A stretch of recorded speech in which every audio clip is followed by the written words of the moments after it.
2 o'clock and the hearings are back in session, and we're moving on to matter 6 on transport infrastructure implementation. And the first question, 6.1, are the necessary infrastructure needs that are not addressed? Are there any necessary infrastructure needs that are not addressed in the plan? And the council state there are not any that they're aware of. That the plan is accompanied by an infrastructure delivery plan, IDP.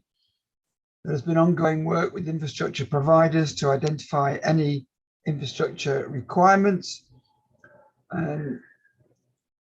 And they point out that the main infrastructure providers either support the plan or have not commented one way or the other. Burgess Hill Town Council considered the plan is not considered to have fully addressed its necessary highway infrastructure needs. They allege the plan does not put forward any specific approach to the funding of critical parts of the highways infrastructure, so they're not convinced about its deliverability. Stephen Surgener draws our attention to public transport provision in Ardingly as being woeful and the roads being congested, and that 140 extra cars, if SA25 were to be developed, would exacerbate this. Lawrence Foote for Crabbit landowners, the likely overloading of the A264 and junction 10 on the M23 is not addressed, and a link road to junction 10A could have been achieved with a cooperative landowner. Infrastructure First state that the plan does not provide for the transport infrastructure needs of East Grinstead to sustainably accommodate the new site allocations, and the plan does not demonstrate how unacceptable impacts will be. The unacceptable impacts will be mitigated, effectively mitigated. They go on to say that the key junctions of the A22 and the A264 corridors already operate at or over capacity at busy times of the week, and that the Atkins study, going back to 2012, estimated 765 units could be accommodated under a do minimum solution. But since then, over 2,000 units are either completed or in the pipeline. They feel there should be a mode shift to achieve about 5 to 10%, and that reduction in car traffic following that mode shift will be required to enable key junctions to operate within capacity. But there's uncertainty, especially around unknown land costs. So those are the comments there. Who would like to start on this one?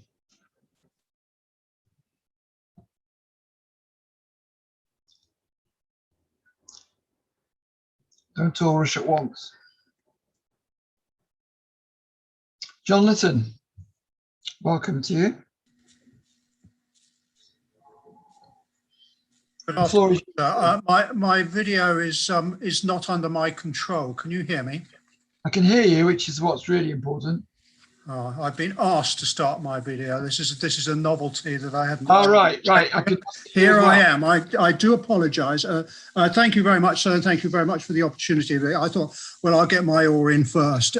Now, I'd like to give a bit of an overview here, because if you recall, sir, you asked the council in one of your initial MIQ questions, what evidence was there to demonstrate serious traffic issues in relation to the allocations to the west of East Grinstead, and in particular allocations SA19 and SA20, can be satisfactorily mitigated. Now, the council, with the greatest respect to them, I felt effectively evaded the question and simply responded by challenging the premise of your question, by suggesting that there was no evidence of serious traffic issues in relation to these allocations. Well, so those of us with a direct personal knowledge of the local road system would, I'm afraid, beg to differ. I would just like to draw your attention to a document the council refers to in its site selection paper 2, that's the SSP 2, in the footnote on page 2 of that document. And this refers in turn to a document reference EP23A, as it then was, and which was used in evidence in the district plan. Now, I believe this second document has been drawn to your attention by others via the programming officer, because that document, which is of course a 2017 update to a 2016 document, contains some very important admissions. So whilst it may be that it will be represented to you that its format and presentation follows on from the earlier documents and thus demonstrates the consistencies of the Council's approach to site selection, its content actually offers a very different picture.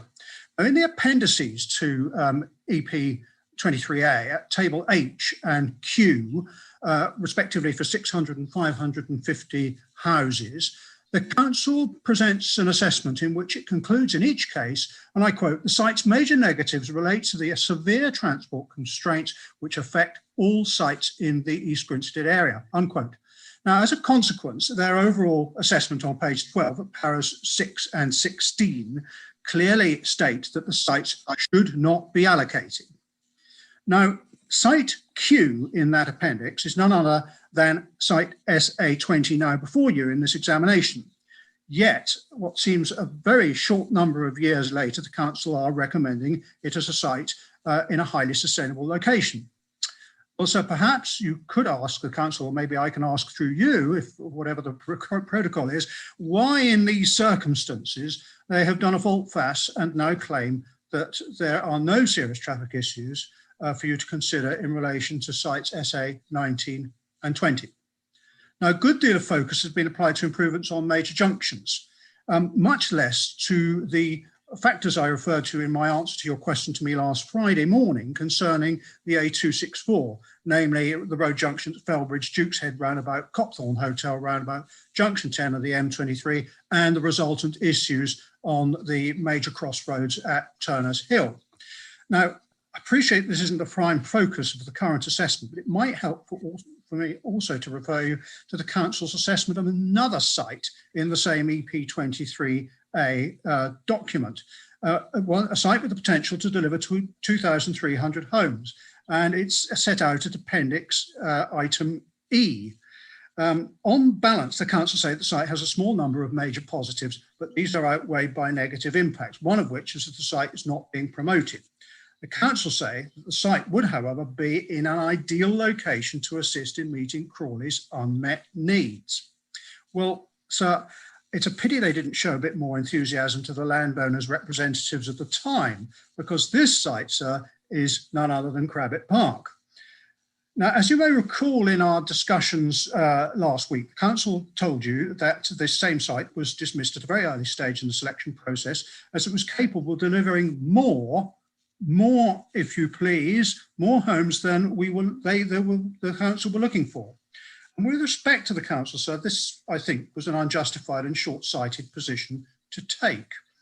Just to focus on transport, proactive assessment of whether it might actually take fewer, just to focus on the transport, and particularly whether there's a need for proactive assessment of whether it might have actually taken fewer homes successfully, was never progressed, let alone as a phased development. So this initially would have been within the capacity, I would suggest, of the existing road network, largely avoiding junction 10 altogether and being on the Crawley side of all the other A264 bottlenecks that I've referred to. So a bit of positivity might itself have been a spur to progress on other fronts. So I do think the rationale has to be queried. Now, in responding for the Council, Mr. Brown on Friday last elaborated on their position, and he used the term in the nicest possible terms, so I shall use that again. And he referred to lack of contact with the developer, which was true, although it was in the hands of, the matter was in the hands of solicitors, to the lack of the site being promoted, which actually wasn't strictly true at all, and the lack of dialogue at Crabbett Park on highways. Now, this latter was also true, but summarily excluding it prior on grounds of connectivity right at the outset meant that the matters did not move to a further stage of more detailed assessment, which might then have involved highway considerations. In short, the process that the Council adopted meant that there was no need to return to the site for any sort of further reconsideration, regardless of how many other items are cropped up on detailed examination of the various sites. Now, as an aside, I consider I could have sewn up a deal with the developer, being one of the surveyors acting, in a matter of weeks or a very short number of months, had there been any glimmer of encouragement from the council, which I have to say I interpreted as being at all times fairly hostile.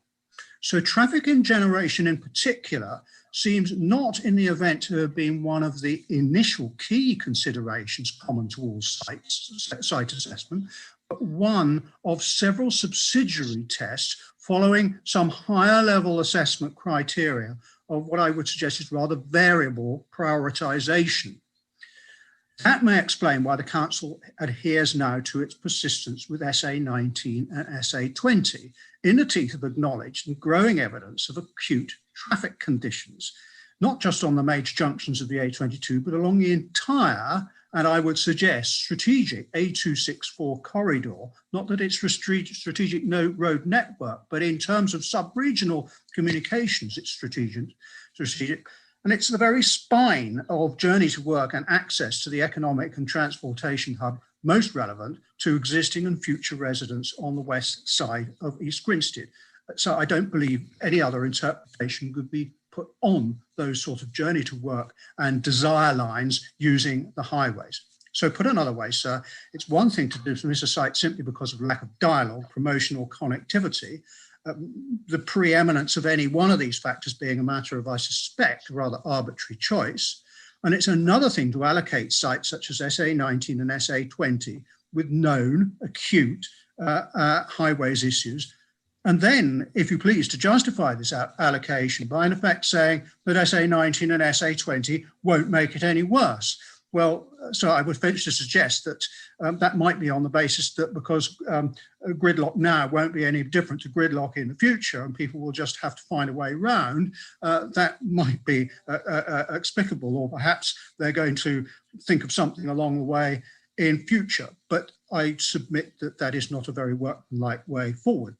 And then to cap it all, attempts in this process to negate an obviously and admittedly suitable competitor site next to Crawley, as Mr. Brown inferred, inter alia because of a traffic issue that the council themselves had not at that initial stage got round to assessing, and I don't think can plead in aid.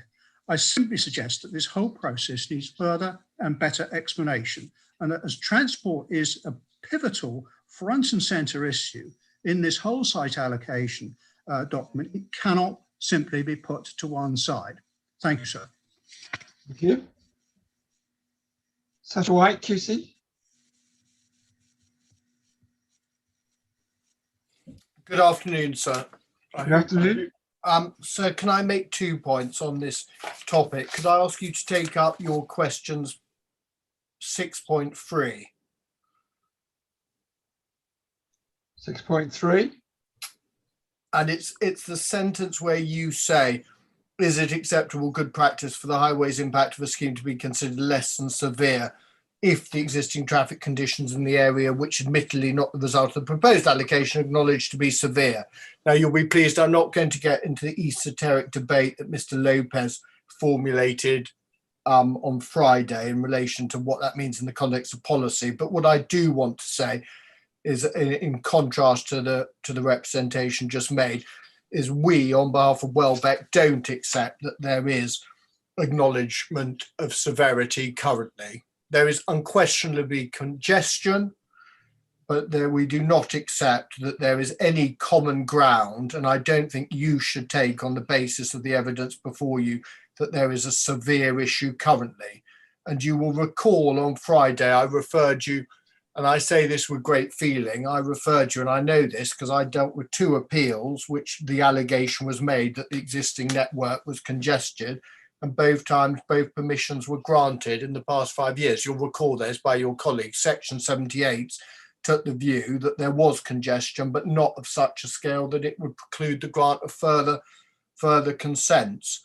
And in the words you will know, David Prentice, in 2016, he clearly took the view that the network was subject to congestion, but that is distinct and different to severe.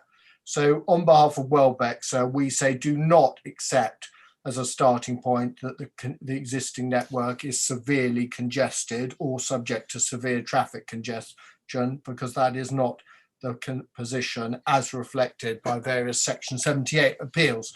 The second point, so I'd wish to make in the context of this afternoon, I must be missing something, but I simply can't understand the intellectual basis for objecting to SA 35, because if it be right, if the network is whatever state it is in, whether it be fabulous, congested, or suffering from severe congestion, SA 35 can only be helpful because it enables the council, and I do ask you, which unquestionably you will do, just to really have a look at SA 35, because it does repay close attention, because effectively what it does is it gives the council the flexibility to respond to what the future may hold. It enables them to safeguard land if necessary for future transport schemes. It enables them to use CPO powers if necessary. And it also enables them not to grant planning permission which would prejudice the construction or effective operation of the transport schemes listed. So I just cannot see on what basis anyone could take umbrage at SA 35, because if there be a problem, SA 35 provides a very powerful mechanism for dealing with that problem in the future in the light of the other allocations. So on behalf of Welbeck, sir, I commend SA 35 and what the council is seeking to do on that policy. Thank you. I'm going to come, thank you for that. I'm going to come on to SA 35 under my matter 6.4. Okay. I'm just kind of working through just to sort of give me some kind of structure really, because I'm a disorganized sort of person, so I do need this structure.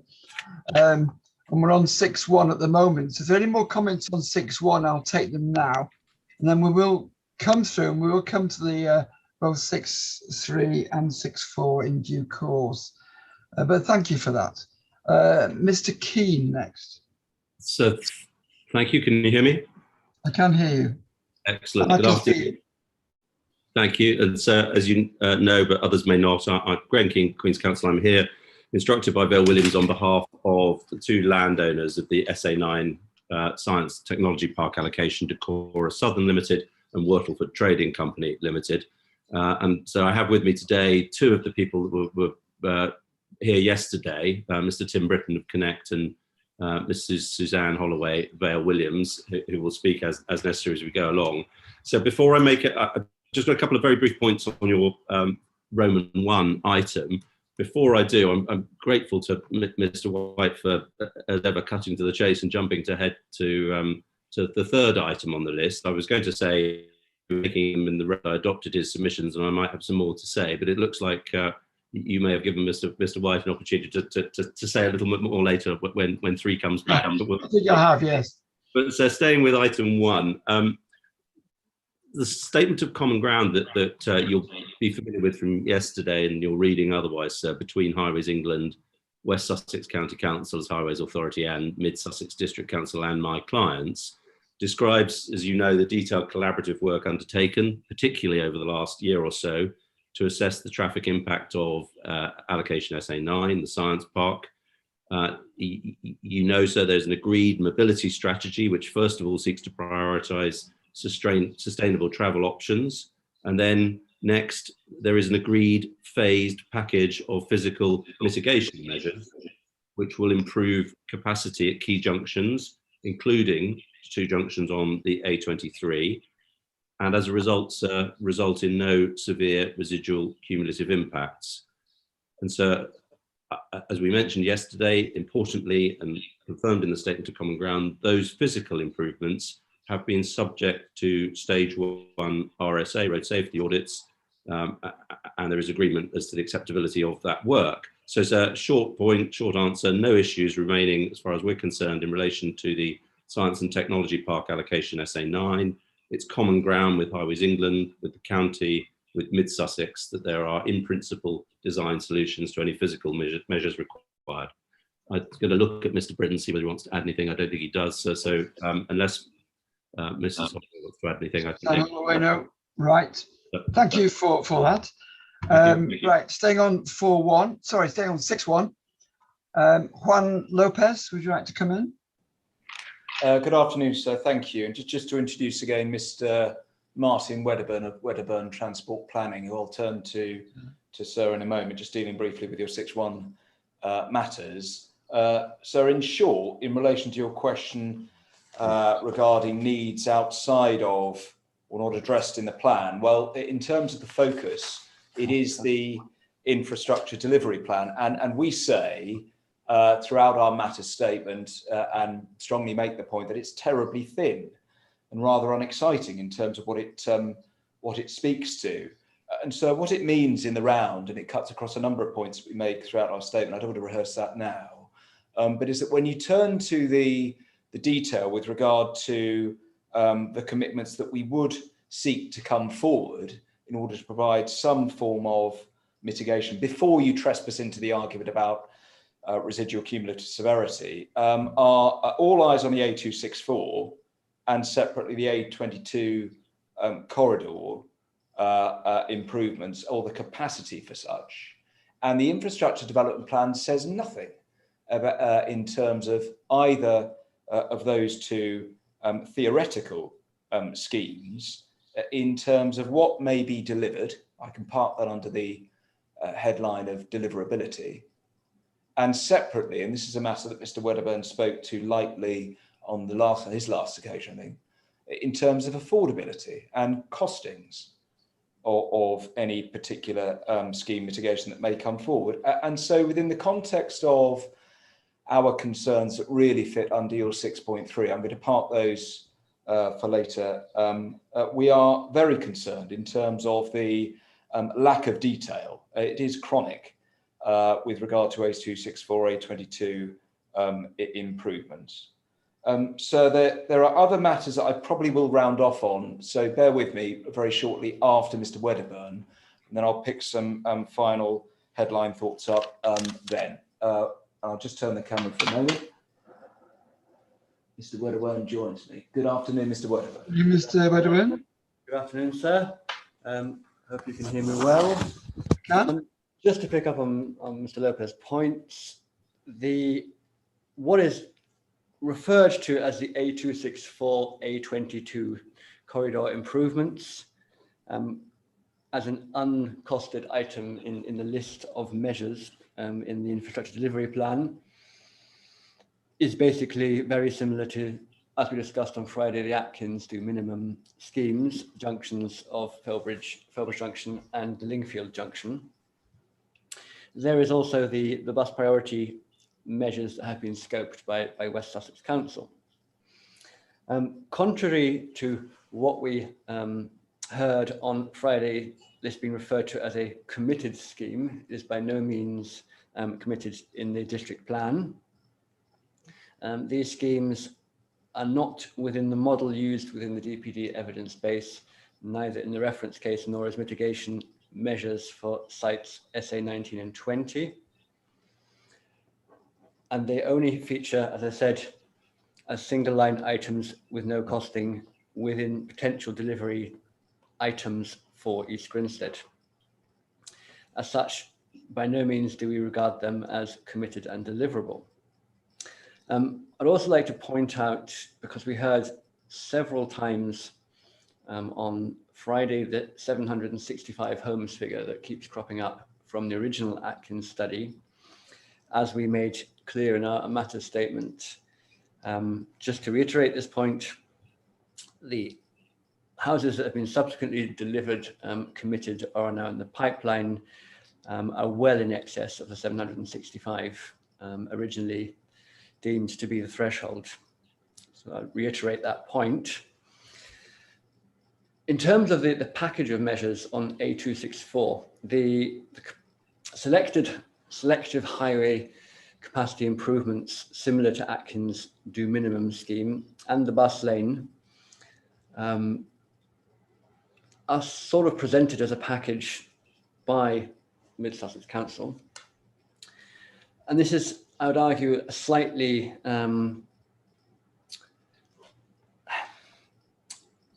thin basis as a package of measures. Anyone seems to be able to identify any scheme that suits them, that fits within this kind of balance between selective capacity improvements and improved public transport. We have one site promoter who is relying very heavily on bus priority to argue the sustainability case. We have another site promoter who told us on Friday that actually no bus priority is actually programmed, and hence they're ignoring it. So this seems to be a case of a very, very vague construct that anyone can use to justify what happens to be in there at the moment. And I think until it is actually in the infrastructure delivery plan as a properly costed scheme, I think that will remain the case. In terms of affordability, there are indicative Section 106 contributions for sustainable transport for the 3 sites in East Grinstead of around 1.4 million for all measures within the infrastructure delivery plan. And as you recall, on Friday, we discussed a cost range for the discussed measures that's probably in excess of £10 million. So we're certainly talking about a very significant funding gap for any of this to be delivered. So that concludes basically our arguments that this is neither deliverable, committed, nor funded. So if I might just add 2 further thoughts from up my those plants in the camera there. 2 further thoughts on that, and reflecting on, I think it was an observation from DMH Stallard some time ago. It would have been last week, wasn't it?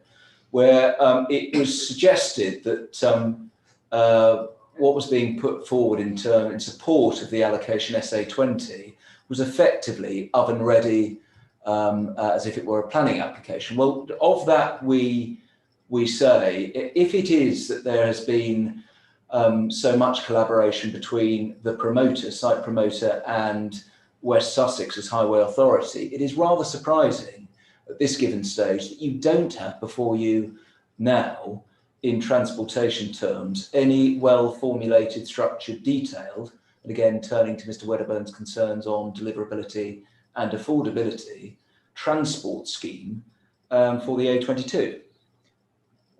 That highlights our concern and rather undermines, in transportation terms, is my interest at the moment, what is said of SA20 and the way it's being promoted to date.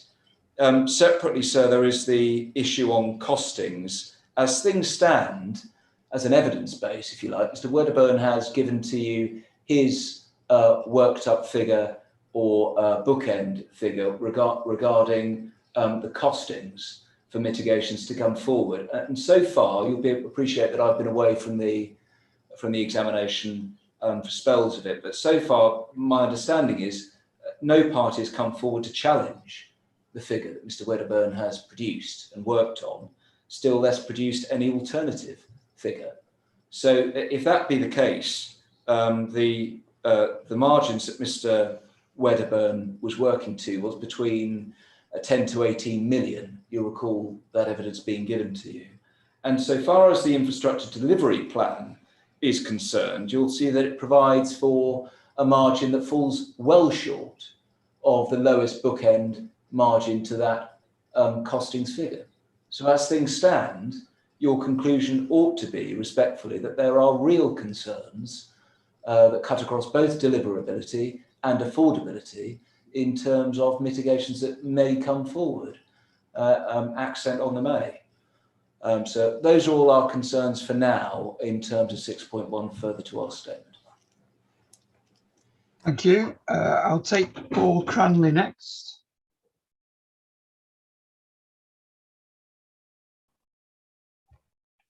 Yes, good afternoon. It's Paul Cranley from Pell Frishman on behalf of Welbeck Land.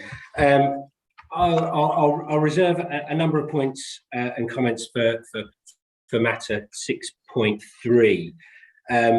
but if I might, first of all, I'll just come back on Mr. Litton's comment in respect of the apparent turnabout from Mid Sussex in regard to SA20 from that, which was the position at district plan stage. Now that largely relates to the very light touch evidence that was available at the time in respect of SA20 district plan stage, and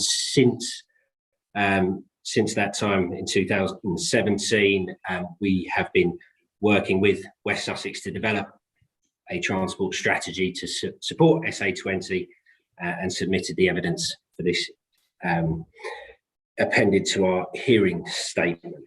Again, and then moving on to Mr. Wedderburn's points, firstly, in respect of the Atkins do minimum schemes. Now, there's some disagreement here in terms of the position of those do minimum schemes, as West Sussex consider the schemes both at Lingfield Road and at Felbridge Junction as being both committed schemes and schemes for which funding is in place. Just on Mr. Wedderburn's further point regarding the apparent absence of any detailed evidence in support of SA20, given the notion that it's in a position where it's oven ready for a planning application, we would dispute that suggestion, and indeed, as I say, the detailed evidence supporting the potential delivery of SA20 is appended to our hearing statement, and I would draw reference to that. Lastly, the point regarding the potential cost of improvements on the A264, A22 corridor. We have undertaken, as you will have seen, initial designs for potential schemes at the key junctions at Lingfield Road, Imberhorn Lane and Felbridge, and the costs which have been estimated for those three junctions, excluding land acquisition and any abnormal utilities cost, and excluding the funding which is already in place for the do minimum schemes, has been estimated at around £800,000, which obviously is a significantly different number to that which has been mooted by Mr. Wedderburn there, which estimates the cost at somewhere around 10 million. So it was just to make those points there, and that's it. Can you give me an estimate as to the costs that you excluded from that calculation? You talked about the land cost, for example. You also talked about abnormal costs. The abnormals would relate to any statutory utilities that might be unexpected at this stage. There is a level of contingency within those figures as well. In terms of any land acquisition costs, that would again relate to policy SA 35 and any potential CPO that may be required at those junctions as well. You can't put a ballpark figure. Are we anywhere near the 10 million, for example? No. It's nothing like that regard.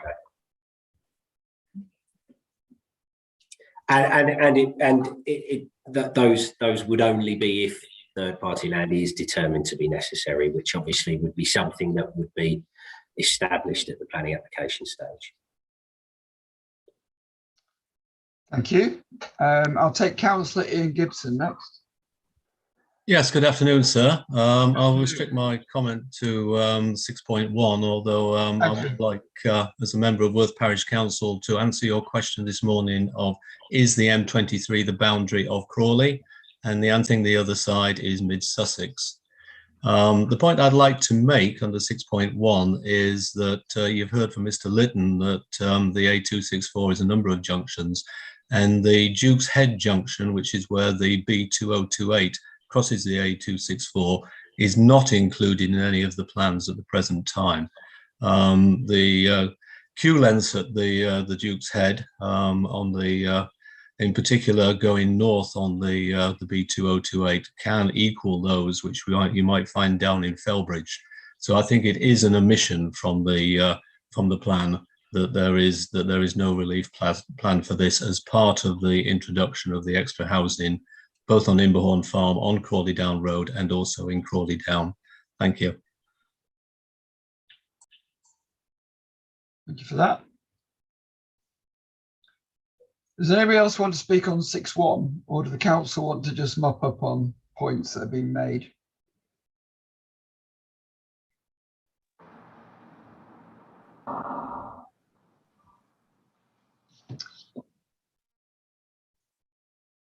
Right, we've got Mr. Marsh coming up. You want to speak, Andrew?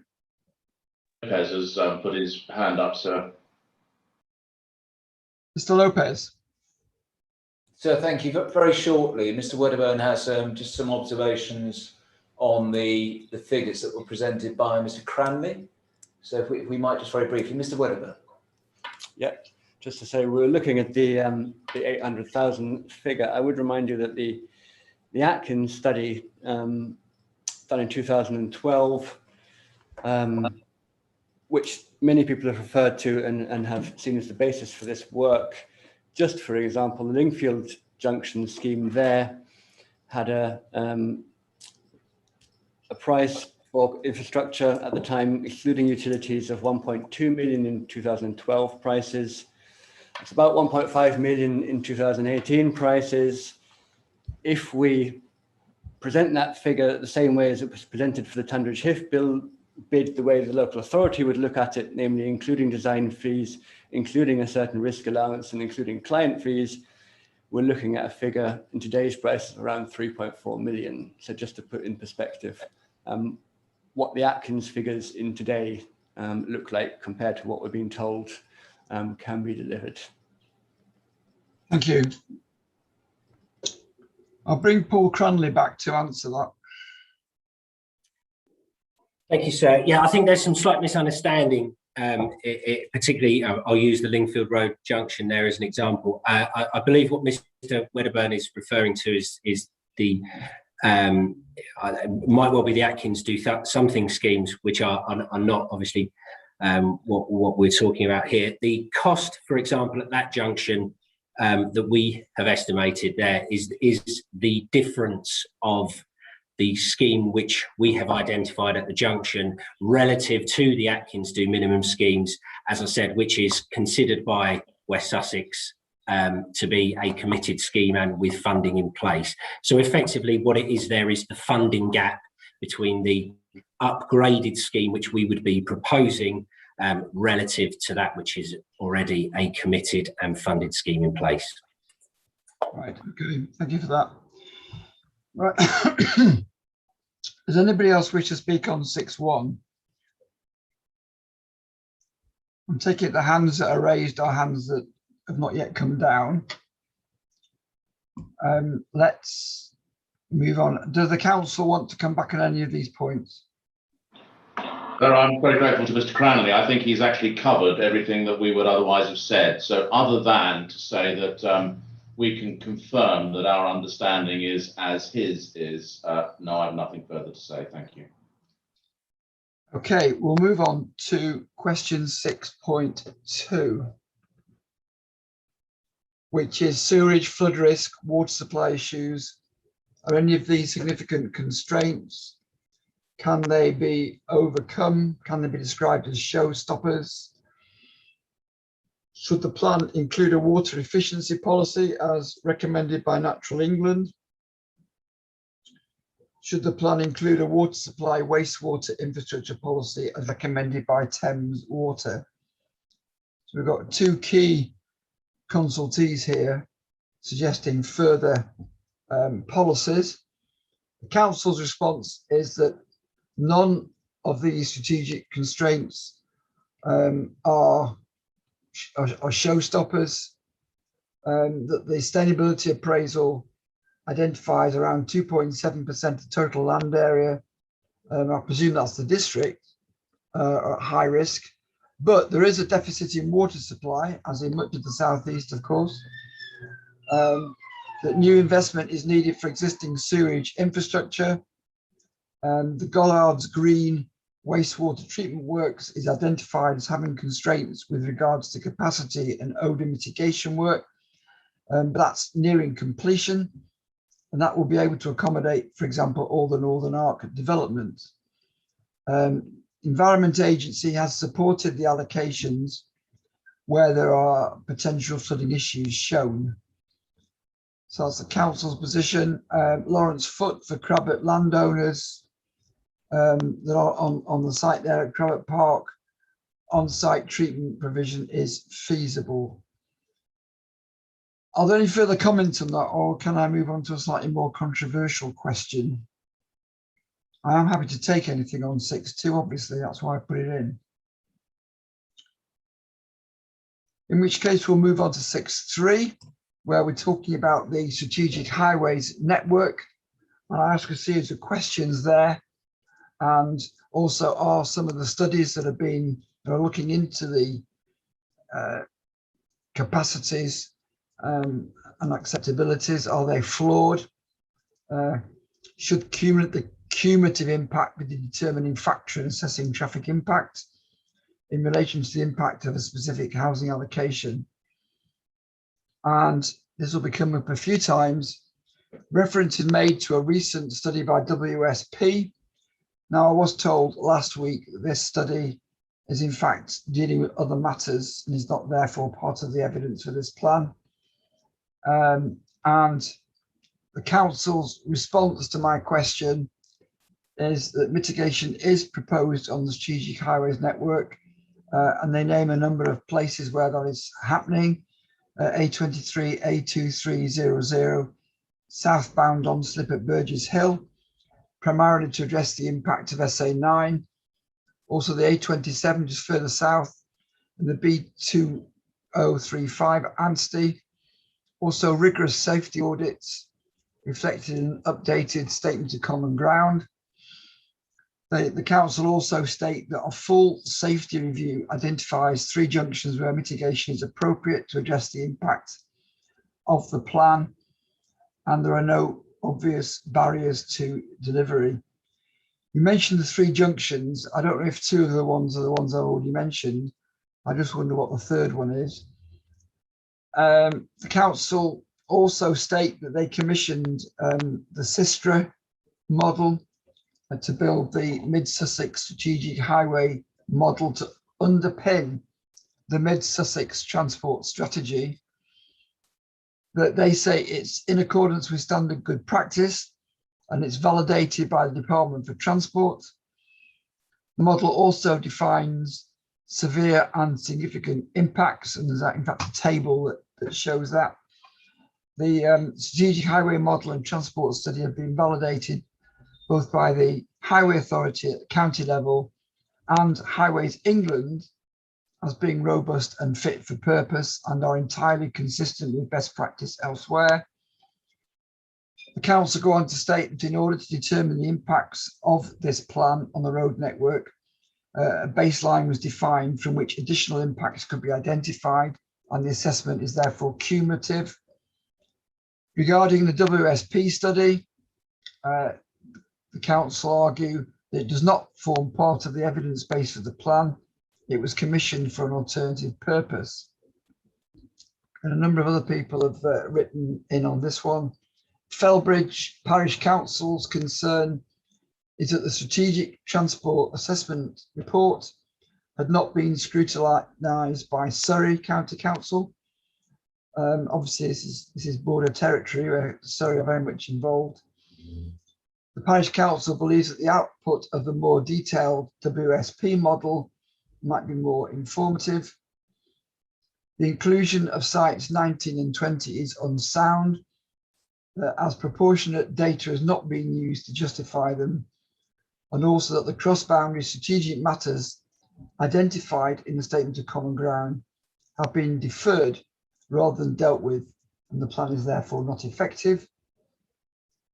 Turning to Burgess Hill Town Council, they state that whilst the model used in the transport studies is not flawed, however, they say the interpretation of the outputs is considered flawed. And they mean by that in relation to its approach to the definition of severe impact and its inconsistent comparative application. Burgess Hill Town Council go on to say the cumulative impact should be the determining factor. There are potential highways and pedestrian safety issues arising from the network allocations of the plan on locations not on the strategic network. Vale Williams for Dakora Limited, the council strategic traffic modelling, and they refer me to document T7 that's in the library, shows that the A2300 A23 Hickstead junction and the A23 southbound between Hickstead and Mill Lane are predicted to be affected primarily by SA9 Science Park traffic, and that the statement of common ground, which is referenced SA917, and the mayor update sets out the highways and transport work undertaken over the past year to assess the traffic impact of the science park. And the outcome of this work is a phased package of physical measures designed to mitigate the residual traffic impact by improving the capacity at the above mentioned key junctions. And it's been agreed by the parties that the design solutions can satisfactorily overcome the issues of the strategic road network. Pegasus for Persimmon Homes and Thacum Homes Limited, they refer me back to the development, excuse me a minute, of SA13, the impact of that on the highway network. They say the appraisal that's been done confirms that a stage 1 road safety audit regarding the safety of proposed access for 300 dwellings did not highlight any material concerns, that the proposed pedestrian, cycle and emergency access points offer good connectivity to off-site infrastructure, that the county highways confirmed that there would not be a need for a bus service to access the site, but future residents would access the existing bus services on Kemah Lane and Folders Lane, that the development would enable off-site enhancement to the pedestrian environment and bus stop provision, improving the service between the site and the town centre, and that following analysis, the site access junction would operate comfortably within capacity. They also say that the Kemah's Lane, Folders Lane mini roundabout would operate over capacity in the 2031 plus committed development scenario. This has been the case when housing and planning developments in the vicinity have been approved previously and have been justified through enhancements to the highway network. And the final point on this, I think it is the final point, is that the traffic impact at the off-site junctions would not be severe, suitable for the developers to provide a financial contribution to the Highways Authority to enable suitable funding of highway improvements, secured through Section 106 agreements, that the county highways agreed with the appraisal findings, and although queue length and waiting time would increase, and this is the critical bit, I think, they are saying the level of such increases is not considered to be severe and are appropriate in highway terms as a result, and that appropriate contributions would need to be made to enable this to be acceptable. And both Persimmon and Thacum have indicated their willingness to make appropriate contributions. Regarding cumulative impact, where conditions are already severe, this is inevitably a matter of judgment, but there will typically be a greater traffic impact in a more sustainable location where everybody's together, rather than spreading the pain out, as it were, and scattering it.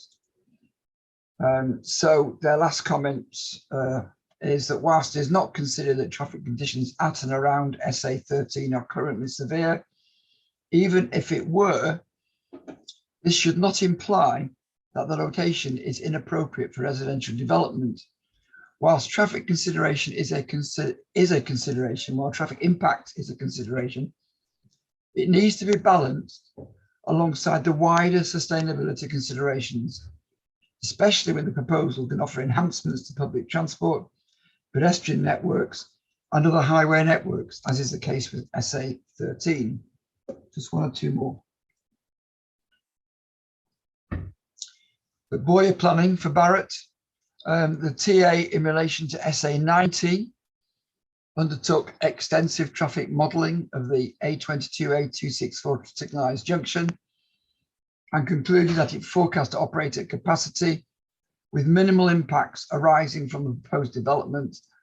It is entirely consistent with the SISTRA assessment for the council. The scenarios generate slightly more traffic passing through the junction, which increases these impacts further, but not enough to result in severe impacts for the scenarios. Then we come on to DMH Stallard. I've got a few more to go, I'm afraid. And for Welbeck Strategic Land, that suitable access to the SA20 has been demonstrated. The SISTRA modelling concludes that the plan could be delivered without causing severe impacts on the network in this area. Further additional modelling on the A22 corridor has been undertaken to supplement the council's modelling. They refer to a microsimulation model called VISIM, which concludes that while some congestion is acknowledged in the future assessment scenarios, the implementation of the committed Atkins and potential further strategic improvements can mitigate the impact of the proposed development at the SA20, as well as planned growth, and provide betterment overall journey times on parts of the network. Lawrence Foote for Crabbett landowners. The highways study which underpinned the earlier site allocations has not been reworked to reflect the addition of unmet need from Crawley and is believed to be out of date. And I'll finish on this one with Infrastructure First.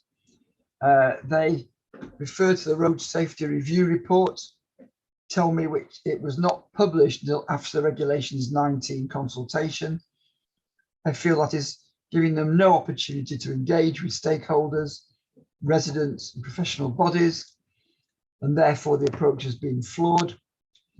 That several collision hotspots in East Grinstead have been excluded from the road safety review. The A22-A264 Felbridge Junction would qualify for further examination. Also, rerouting impacts are not included in the strategic transport assessment. This is a flawed appreciation and interpretation of the severe impacts in the assessment methodology. They say that the transport model used to support the site allocations grossly underestimates the serious traffic conditions at the Felbridge Junction in the 2017 base year, being 15 to 20% lower than the observed conditions. That the interpretation of the severity of impacts is not consistent with the aim of the MPPF to assess the residual cumulative impacts of development. Adding significant increases in traffic to an already congested junction, they say, will have unacceptable, detrimental impacts to existing users of the junction, to people living near the junction, and to people affected by the traffic rerouting elsewhere. And again, they refer to WSP, saying the full findings are not being published. They say the original WSP draft report argued that there were no agreeable options that could be delivered within the existing highway boundary. A cost-effective and deliverable mitigation scheme is not available at the Felbridge Junction. So that's what Infrastructure First say. So a very wide range of views there. And can I take, first of all, comments from people like Infrastructure First who are critical of the feasibility, I'll put it no higher than that, of improving junctions like Felbridge. And I see I've got Juan Lopez immediately. Mr. Lopez. Thank you, sir. It will be me, and also dovetailing Mr. Wedderburn again. So thankfully, I'm not going to rehearse the submissions that we've made in relation to the principle of severity under national policy, the way in which you ought to properly consider that within the wider scheme of residual cumulative impacts. So take those submissions, please, as a springboard when we remain concerned about the position on the ground, both in relation to existing junction congestion, wider network congestion. Of course, they're different. The latter gives rise to the risk of rat running, etc., which is a separate concern of ours, just as valid, but separate concern of ours. So can I say immediately then, if there is, I hadn't realised that there was a challenge to the on-the-ground position in terms of the network. It's said by Mr. White this afternoon that they don't accept, or you shouldn't read as being common ground, that the existing position is properly characterisable as severe. So if so be it, but please note that our position is the existing position on the ground is severe. And so you are, if you accept that position, then you are with us querying the additional loading onto the network. And if you look to the combined impact from SA19 and SA20 onto the network generally, which of course is the focus of back on National Policy 108-109, then it's advocated that, I think, perhaps with tongue in cheek, but 300 to 400 vehicles within a peak hour, I think it's being advocated, would not give rise to a material impact. Because if you'll remember the submissions in relation to severity, if you accept that the existing position in the network is severe, then it said, well, anything further coming forward in relation to that network, tallying with the Hawkhurst judgment that was dealt with a couple of weeks ago, then you needn't be concerned if what's coming forward residually considered is less than material. It still fits within, in overall terms, less than severe when you take account of full mitigation. Well, so you'll have to consider the reality of 300 to 400 vehicles within a peak hour and whether or not you could possibly conclude that that is less than material, again, residually seen. We firmly think not, in which case, by reference to the combined impact of SA19, SA20, seen through the lens or the an assessment of what is residual cumulative impact, we say that would be severe, unquestionably severe. So I've divvied up as well the impact in terms of junction impacts. You'll appreciate from our written representation we had a discrete concern there, but also, and it is a separate concern in relation to rerouting and retiming of trips as to avoid when locals know of existing impacts on the network. So it's not a document that's presently in front of you, but can I gauge with you whether or not you may be interested to see a further decision letter, albeit slightly dated, but it dated back in 2011, that speaks to an appeal for 100 units only at land to the western side of Imberhorn Lane. And that was speaking to, the reference for that, if it does come before you, is paragraph 26. I'm actually going to ask my team if they can produce it for you and send through to your programme officer. But effectively it's this, it's isolating what is a known impact from 2011 in relation to a relatively small scheme by all accounts, in terms of the convention of rat running within this area, and asking the decision taker there to consider that within what was then national policy on impacts on the network, of course not against the threshold of residual cumulative severe. And so that very much speaks to what is a known adverse impact in rat running terms. And of course that gives rise to not only concerns in congestion terms, but separate concerns that Mr. Wedderburn will assist me on in terms of overall traffic safety. I should also signpost that Mr. Wedderburn will assist you with just reinforcing why we do say, as against the evidence base, the existing position can be adjudged to be nothing less than severe if this afternoon, as we hear the issues being questions being contested. So with that, I think I'll turn to Mr. Wedderburn to round off on your introductory issues, and then I'll have some further observations to make in terms of the WSP reports. If I may then turn to Mr. Wedderburn. Yeah, good afternoon again. If I could start just by picking up that point about baseline traffic flows. The WSP study jointly commissioned by Mid Sussex, Tandridge and the two highway authorities states very clearly in its introduction that the Felbridge Junction currently operates above capacity, leading to congestion during peak periods and at other times of the day, and is shown to have a degree of saturation in excess of 100%, which is consistent with studies dating back to the Atkins study, which was already close to 100% degree of saturation, and was backed up by the earlier AMI model that was used to presented in evidence at the district plan stage. So it's clearly, there is a history of studies that have identified the existing issues there. I'd also point you out again to T6 within the DPD evidence that clearly says that rerouting already occurs, particularly in paragraph 6.1.13. Moving in on to 6.3 matters. In our statement, we highlighted certain concerns that we have with the way the SISTRA modelling work addresses what is essentially the residual housing need as defined by policy SA10 in the DPD.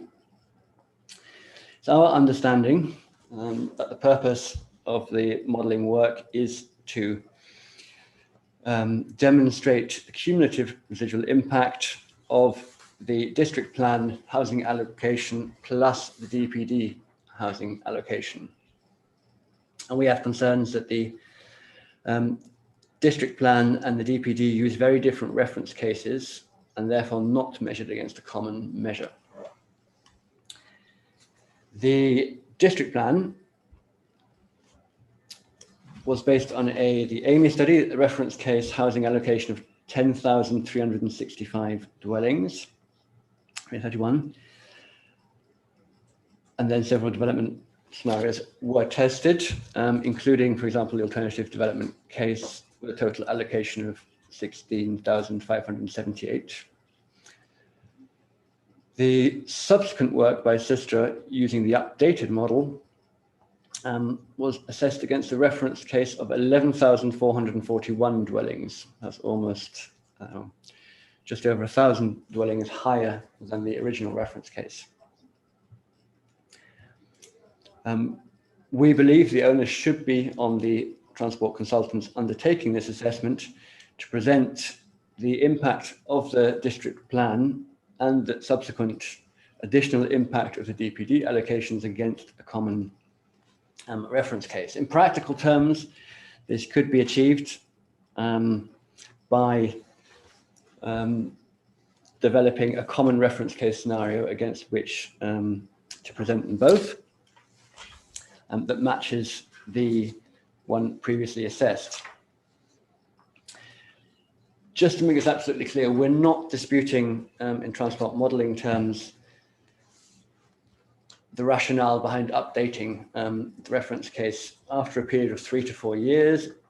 It is perfectly normal in transport modelling terms that the do minimum scenario is updated in line with TAG guidance. What we are saying, though, is that the onus should be on the transport consultant to present this consistently, and essentially that means to replicate what was previously done in order to show it consistently. Moving on then to our safety concerns. The first point we have is actually a purely technical issue of concern, but it does affect the Felbridge Junction.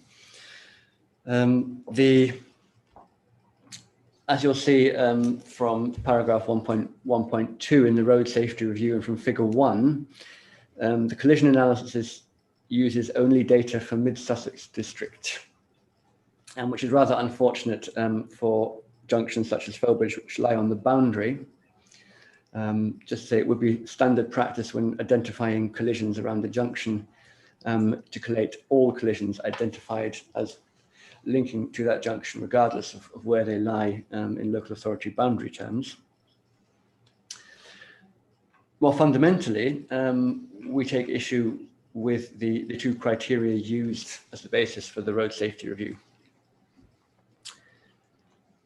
First criterion is 5 or more accidents at the junction in the 5 period, or 1 fatal accident or 2 serious accidents, which in itself seems like a sensible approach. The second criteria is, though, a traffic flow increase of 10% or more in the AM or PM peak. Thus, taking the traffic criteria and applying it also to safety, which produces some slightly perverse outcomes. So, for example, any rerouting of traffic or retiming of traffic, which we've discussed as being a potentially severe impact, excluded on traffic terms, is also included in safety terms. We would argue that the increased risk, regardless of time of day or regardless of the route taken, could still be a severe impact. And also note that in identification of road safety hotspots, it's not standard practice just to look at primary junctions on the network. The methodology used ignores roads with a more dispersed cluster of collisions. For example, outside the Imberhorn School, we have a serious collision. We have one just down the road at the junction with Heathcote Drive. Now, Heathcote Drive is not even in the model, although it's clearly a key location directly adjacent to the main access point for SA20. So this, what we could term a linear cluster of serious collisions has been entirely excluded, although it's highly sensitive and next to a school. And also, where rerouting occurs, we may find that there are relatively lightly trafficked junctions that will experience, for their current baseline, a relatively high increase in traffic. And for them, there's an obvious increase in safety risk in those parts of the network, but they are completely ignored because we are focusing entirely on the primary junctions. As such, we believe that the methodology is relatively flawed. So what we do find in East Grinstead is that one junction near the station, which is of some distance away from SA 19 and 20, is deemed to have a severe impact, but all of the sections of Felbridge Junction and the sections of Imberhorn Lane of concern are deemed not to have a severe impact. So also in terms of practical test, it doesn't seem to be working in terms of highlighting genuine accident hotspots that are directly related to the two sites in question.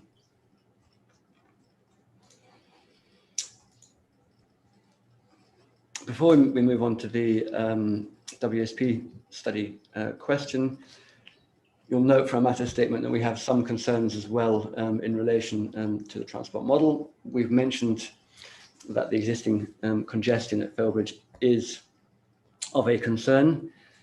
The 2017 base model is certainly an outlier in terms of all the technical studies that have been done, with a much lower baseline congestion, also much lower flows modeled through the junction.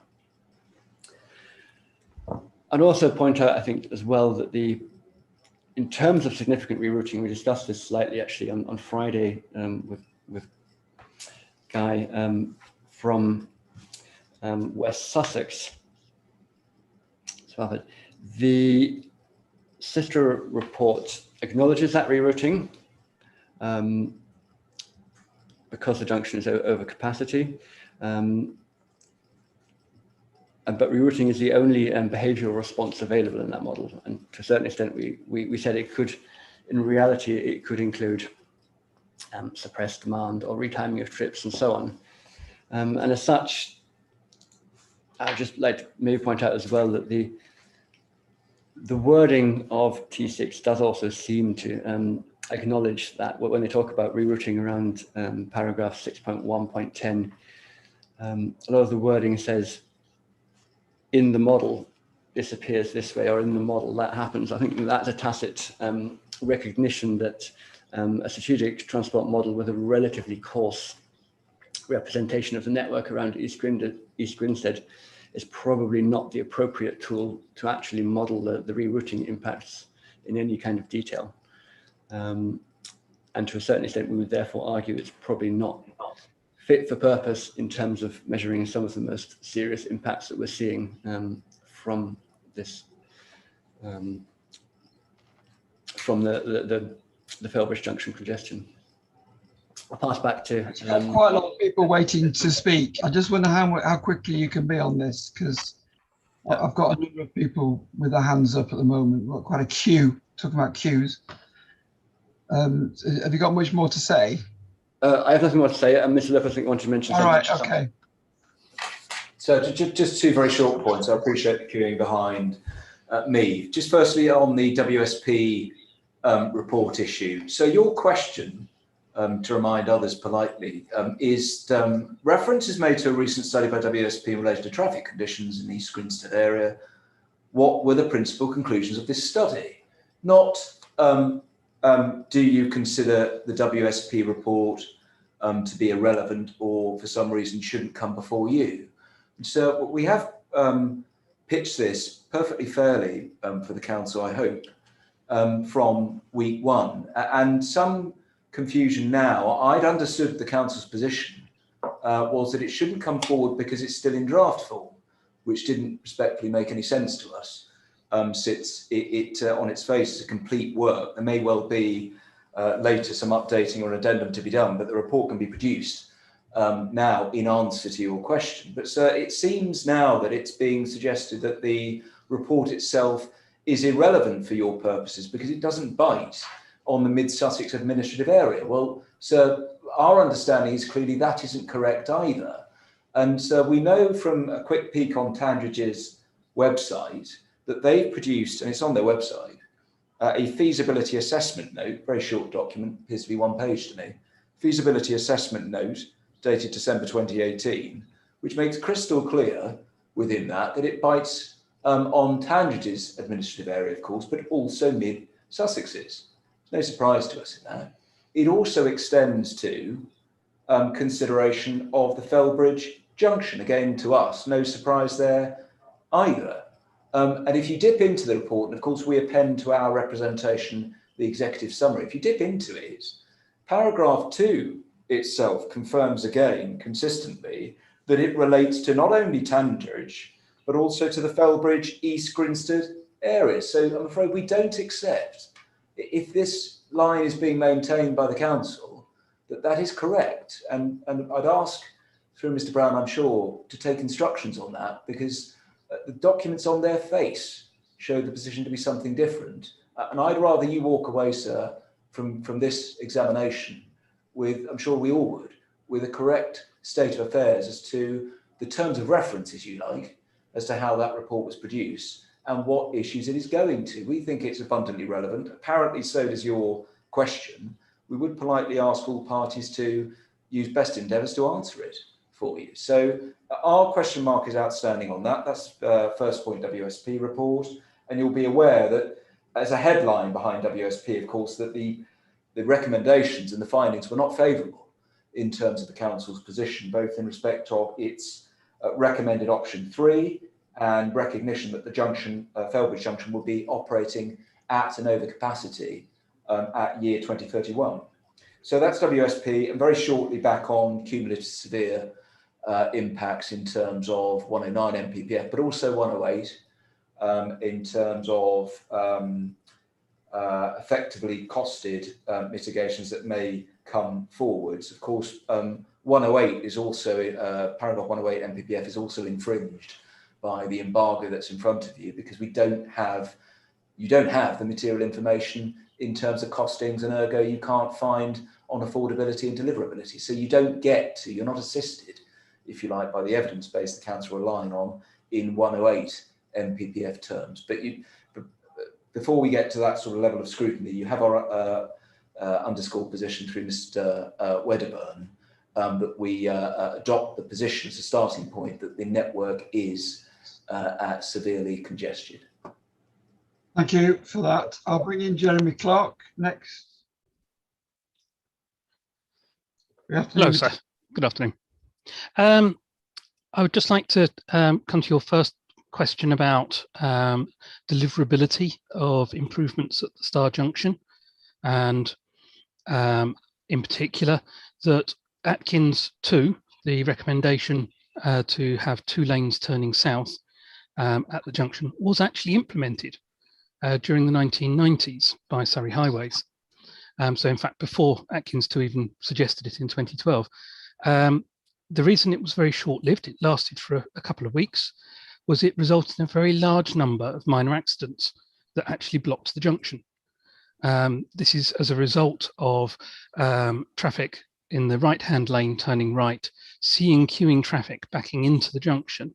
They aim at the back of the queue instead of aiming to be a 2-lane exit, and were effectively cutting across the front of the cars in the left-hand lane. We had, within that few weeks, we had 1 car ended up inside the Spar shop window opposite the junction, and we had another car, unfortunately, underneath an articulated lorry. There were no serious injuries, but the result of multiple small incidents closing the junction caused Surrey Highways to reverse the implementation. We have not seen anything in the proposals to actually show that we'll see anything different next time round. There are slight lengthenings of the exit 2 lanes, but no significant reduction in the ability for Imberhorn Junction to be clearing itself every single time the lights change, and therefore there being no queuing back into that junction. Is this a junction you referred to as Star Junction? Yes, it is. And that's at Imberhorn. So it's the Imberhorn Junction that backs up into the Star Junction, and that's what causes or caused the issues with the 2 lanes turning right. Okay. Also, I'd refer you to West Sussex Highways Regulation 19 response, where they wanted a phrase entered into the DPD regarding the possible inability to mitigate the A22, A264. So here we have the Highways Authority actually asking themselves that there's has to be a recognition of a possibility that there may actually be no solution for that junction that was viable. Okay. I would like to come back on other matters later, but you asked the question about deliverability of an improvement. That's fine. Thank you for that. Thank you for being brief as well. I'll take Andrew Whittingham next, please. Thank you, sir. Just a small point. You'll remember that we considered this matter on Friday, but just come back on the quote by Mr. Lopez about 300 to 400 vehicles rising from the combination of SA 19 and 20. I simply repeat what I said then and refer you to SA 19.6 table 5.1, which gives the flows arising from SA 19. Was SA 19.6, was it? Correct. It's the transport assessment that we produced. Yes. And the second point, and again, apologies, it is repetition, and I didn't say anything under 6.1, but you know our reps on 6.3, and we don't accept either that the current conditions are severe. They are congested, but not severe, and they will not become severe with the proposed allocations as stated by the council and the SISTRA modelling. So as I say, sir, apologies for repetition, but I felt it necessary to say that. Thank you. Okay, thank you for that. Sasha White, please. Thank you, sir. And I'm sorry for jumping the gun on 6.3 earlier. I do apologise. I know how important it is to keep to the agenda. We're here now anyway. Yes, we better late than never. So can I just make 3 very quick points? Just to obviously reiterate what Mr. Whittingham's just said and what I said earlier. that Mr. Lopez gives the impression that somehow we're changing the axis of this debate about, or as though he's surprised about the severe congestion. It's never been my client's position. I don't think Mid Sussex either, frankly, that there is existing severe. It's not changing the terms of the debate. We simply don't accept it, and we haven't, that the network is subject to severe congestion. Point one. Second point, and the last thing you want is additional documents, but Mr. Lopez has invited you to take the 2011 decision. If you do so, sir, could I ask that Ms. Lamb sends the 2016, 2019 appeal decisions, which are far more recent, and also were decisions taken in the context of the MPPF. Everything that Mr. Lopez says about 2011 were obviously pre the MPPF, so they had a different test, and the two appeals that I've referred to apply absolutely the same tests that are in 108 and 109 in their previous guise, but we're in MPPF 1. So I would ask you on reflection to take both those appeals, because as I said, they're highly pertinent. I'd also like to say an important point about the 2011 appeal decision is it was allowed. So you've now got 3 decisions, all of which look at the network that you're considering under 6.3, all of them granted permission for further housing, notwithstanding a concern about existing congestion in East Grinstead. Thank you, sir. Right, thank you for that. Again, thank you for being brief. Paul Cranley, please.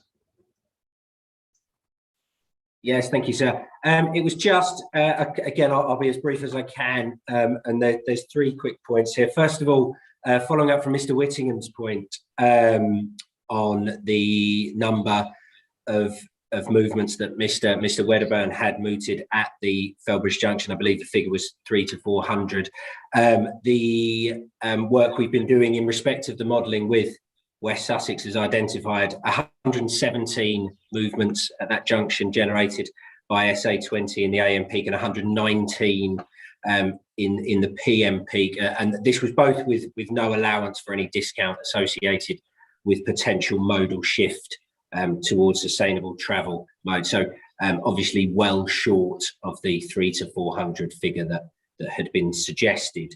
Secondly, was just in regard to road safety, and it's our position there was nothing in the road safety report which we would consider to represent a significant highway concern, and indeed highway safety and highway safety statistics would generally be considered in greater detail at planning application stage.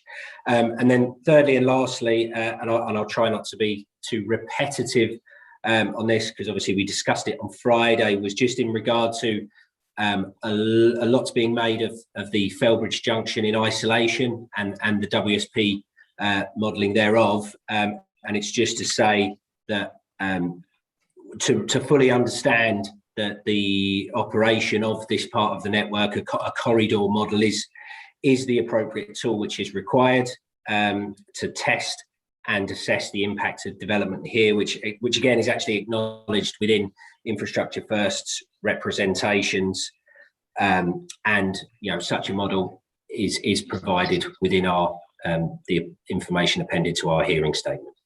Thank you. Are you the person that can help me respond to the comment that in fact it's a rather coarse model to use? Sister is rather a coarse model for this area.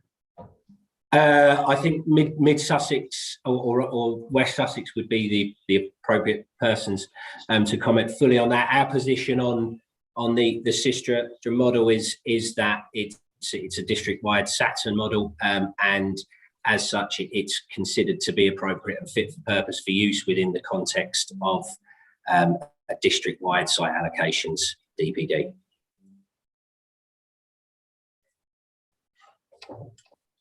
Thank you for that. Graham Keane. So thank you. I'll be as brief as I can, so because I know you've had a long queue on this one, and there's a couple to follow. Can I deal with the two points, please, in response to your question? I'd like to deal generally with the approach in relation to your question, and then secondly, pick a couple of science technology park specific points just to emphasise at this point. So dealing generally, sir, that read together the effect of Framework 108, 109 is that in assessing an application for development, the decision maker needs to ensure that the significance of the development on the capacity and congestion of the highway network can be cost effectively mitigated to an acceptable degree, but that one should refuse permission only if there's a residual cumulative impact that would be severe. And so that, of course, is taking account of proposed mitigation. And so can I try and cut through this a bit more swiftly than might otherwise be the case? Because on last week, on the 3rd of June in the afternoon, you had some submissions on the Hawkhurst case from Heather Sargent on behalf of Pegasus. And I'd simply refer you back to that and adopt the points that were made there. So in essence, that an objection in principle to any further development affecting a junction with capacity issues is not a consistent approach with the framework.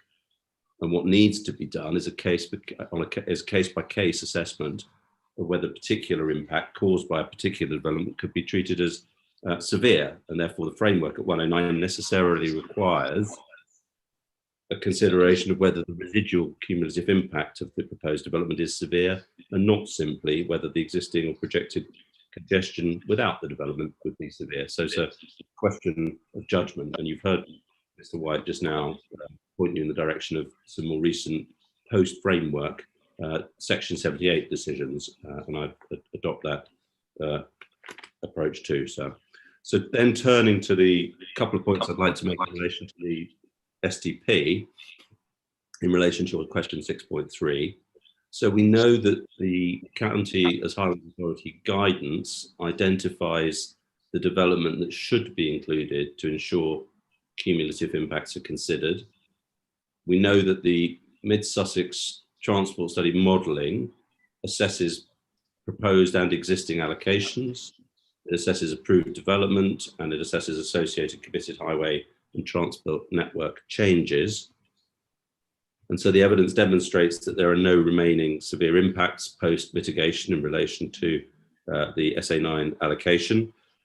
And the last point I wanted to just draw attention to in relation to this question, sir, is that in relation to the STP, you'll know that the additional modelling work that my client has commissioned, carried out, that uses the Mid-Sussex Transport Study model to model each of the projected cumulative flows for the cumulative flows for each of the 5 phases of the STP up to 2031, that those modelled flows for each phase have been used for individual junction capacity analysis, and that has identified likely triggers for when and where mitigation is required. So that has resulted in an agreed mitigation package, as already indicated this morning, and yesterday, comprising firstly the mobility strategy, and secondly that package of physical measures.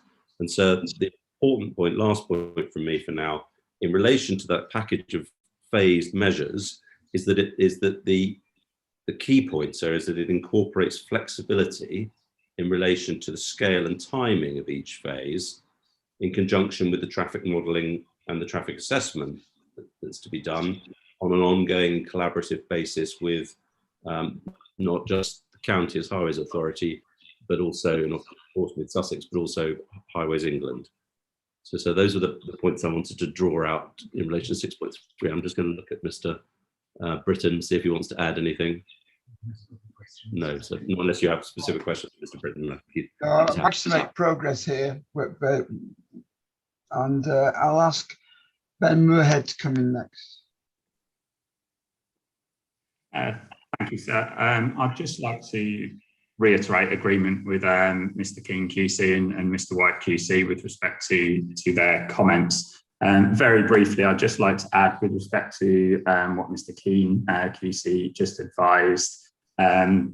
With respect to the Hawkhurst High Court judgment, can I just draw you to paragraph 138? There's a whole discussion within that judgment just to put the severity point in context in reasonably concise terms at the end of paragraph 138 of that judgment.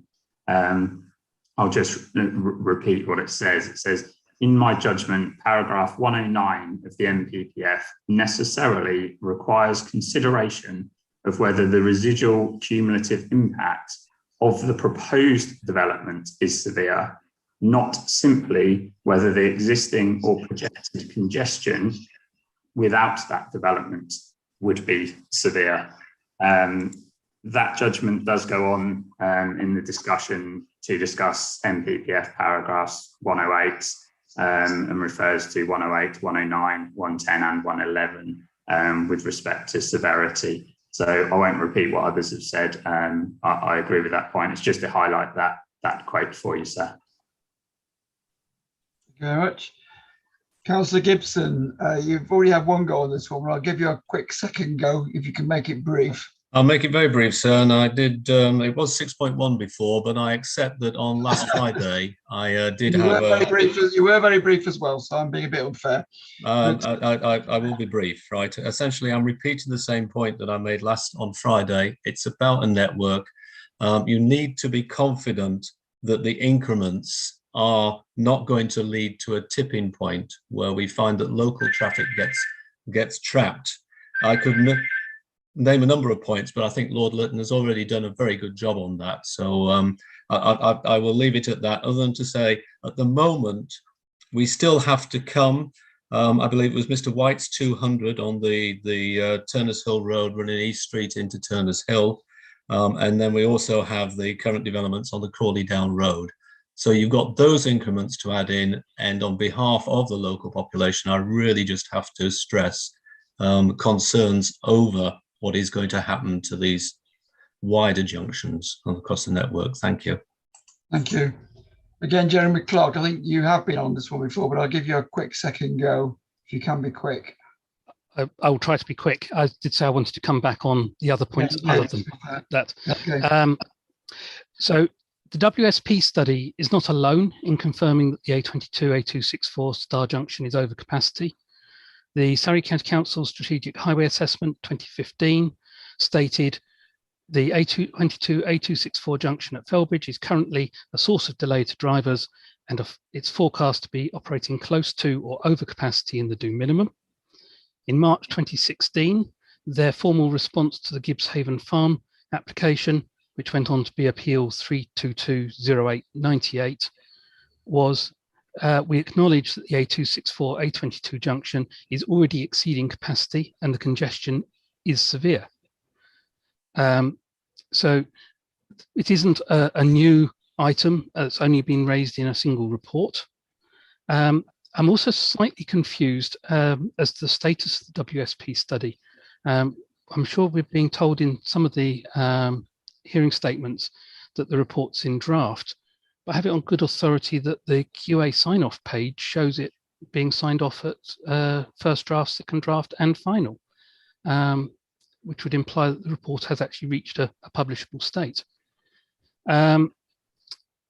Moving on, FPC provided the email evidence that Strategic Transport team at Surrey had not seen the MSDC transport study for scrutiny and comment. And you were told by the council that SCC had been kept informed throughout the process and had received the STS.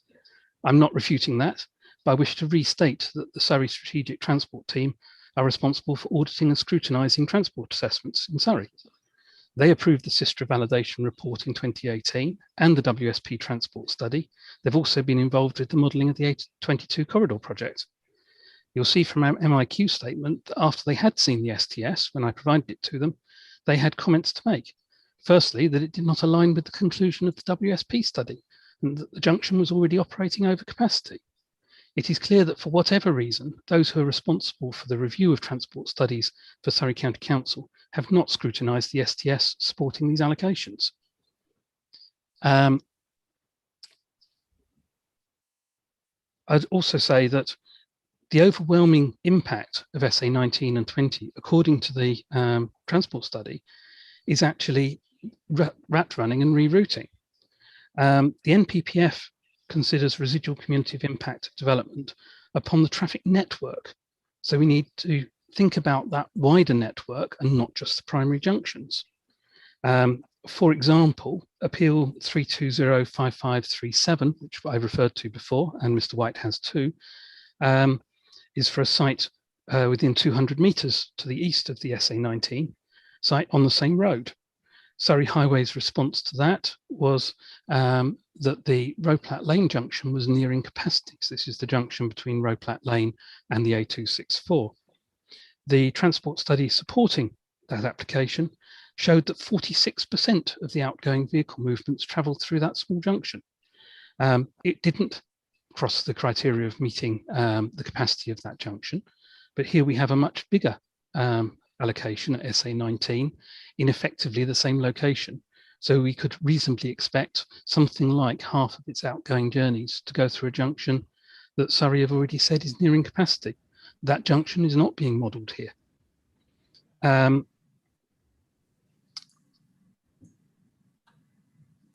So the element here is really, with the increase of traffic along residential and rural roads, that these roads are not being studied by the transport assessments. They are only the transport assessments are only concentrating themselves on the primary junctions, and yet I've got that point now. Yeah, okay. You've made that a couple of times, so I've got that. Right. Any new points? No, in that case, I'll be fine to close. Thank you, Sam. Sorry to be a little bit sort of short. Okay. I'll take Andrew Whittingham, and then we'll have a break. Thank you, sir. That's appreciated. Just to say that the Rowplatt junction with Copthorne Road has been covered fully in RTA SA 19.6, and that's an agreement with the County Council. Just a point of fact there, sir.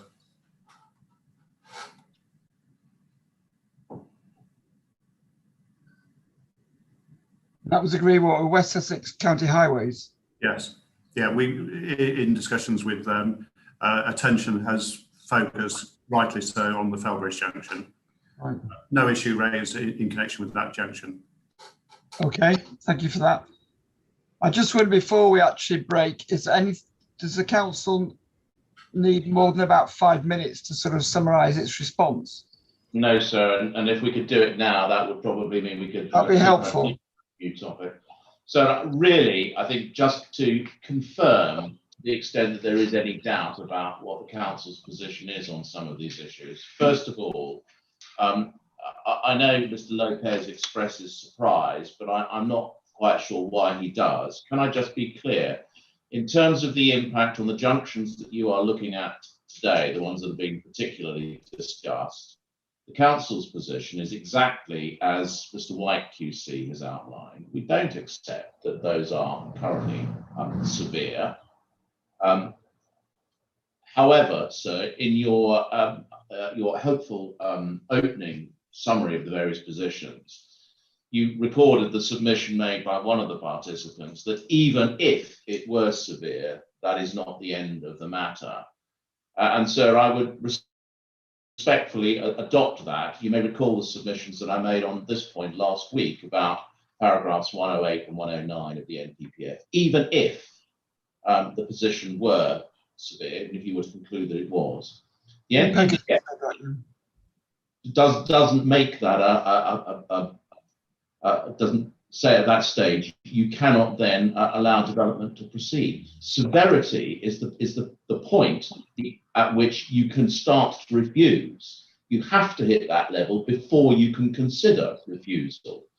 But it doesn't mean that just if the existing situation is severe, that you do not then go on to look at the need for development, and you do not go on to look at the extent to which any particular proposal is likely to make the matter worse. So even if Mr. Lopez were correct, even if you were to accept that the current situation is severe, so from the council's perspective, that would not change the decisions that we've made in relation to the most sustainable sites for development. So that's the first point of clarification. So the second, and again, I'm sorry that Mr. Lopez seems to think there is some uncertainty about this. In relation to the status of the draft WSP report, so we've spelt out our position very, very carefully, paragraph 316 through to 320 of our main matter 6 statement. The WSP report was set up primarily to look at the Tandridge impacts to the Tandridge local plan. It is not part of the evidence base for this plan. That is not the purpose for which it was prepared. So in saying that, I'm not suggesting that there is nothing in it which is relevant to this plan. That is patently not the case. And I don't believe the council has ever said that there is nothing in it which is relevant. But it is not part of the evidence base for this plan. And it is, as we understand it, still drafted. There is no, it's as yet an unconcluded piece of work. I might just bring Ms. Brocklebank in here just to see if there's anything to. No, she's shaking her head and telling me so that, there's nothing further to say on that issue. So if you seek to know our position in relation to the status of the WSP report, as I say, paragraphs 316 through to 320 of our main matter 16. Thank you, sir. Right, thank you for that. We're going to move on after a coffee break, that is, and we're going to look at matter 6.4. Again, we've looked at this a little bit, SA 2035, so I do need new points on that. We will come back at 4 o'clock. Thank you.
Are we back on air now, Charlotte?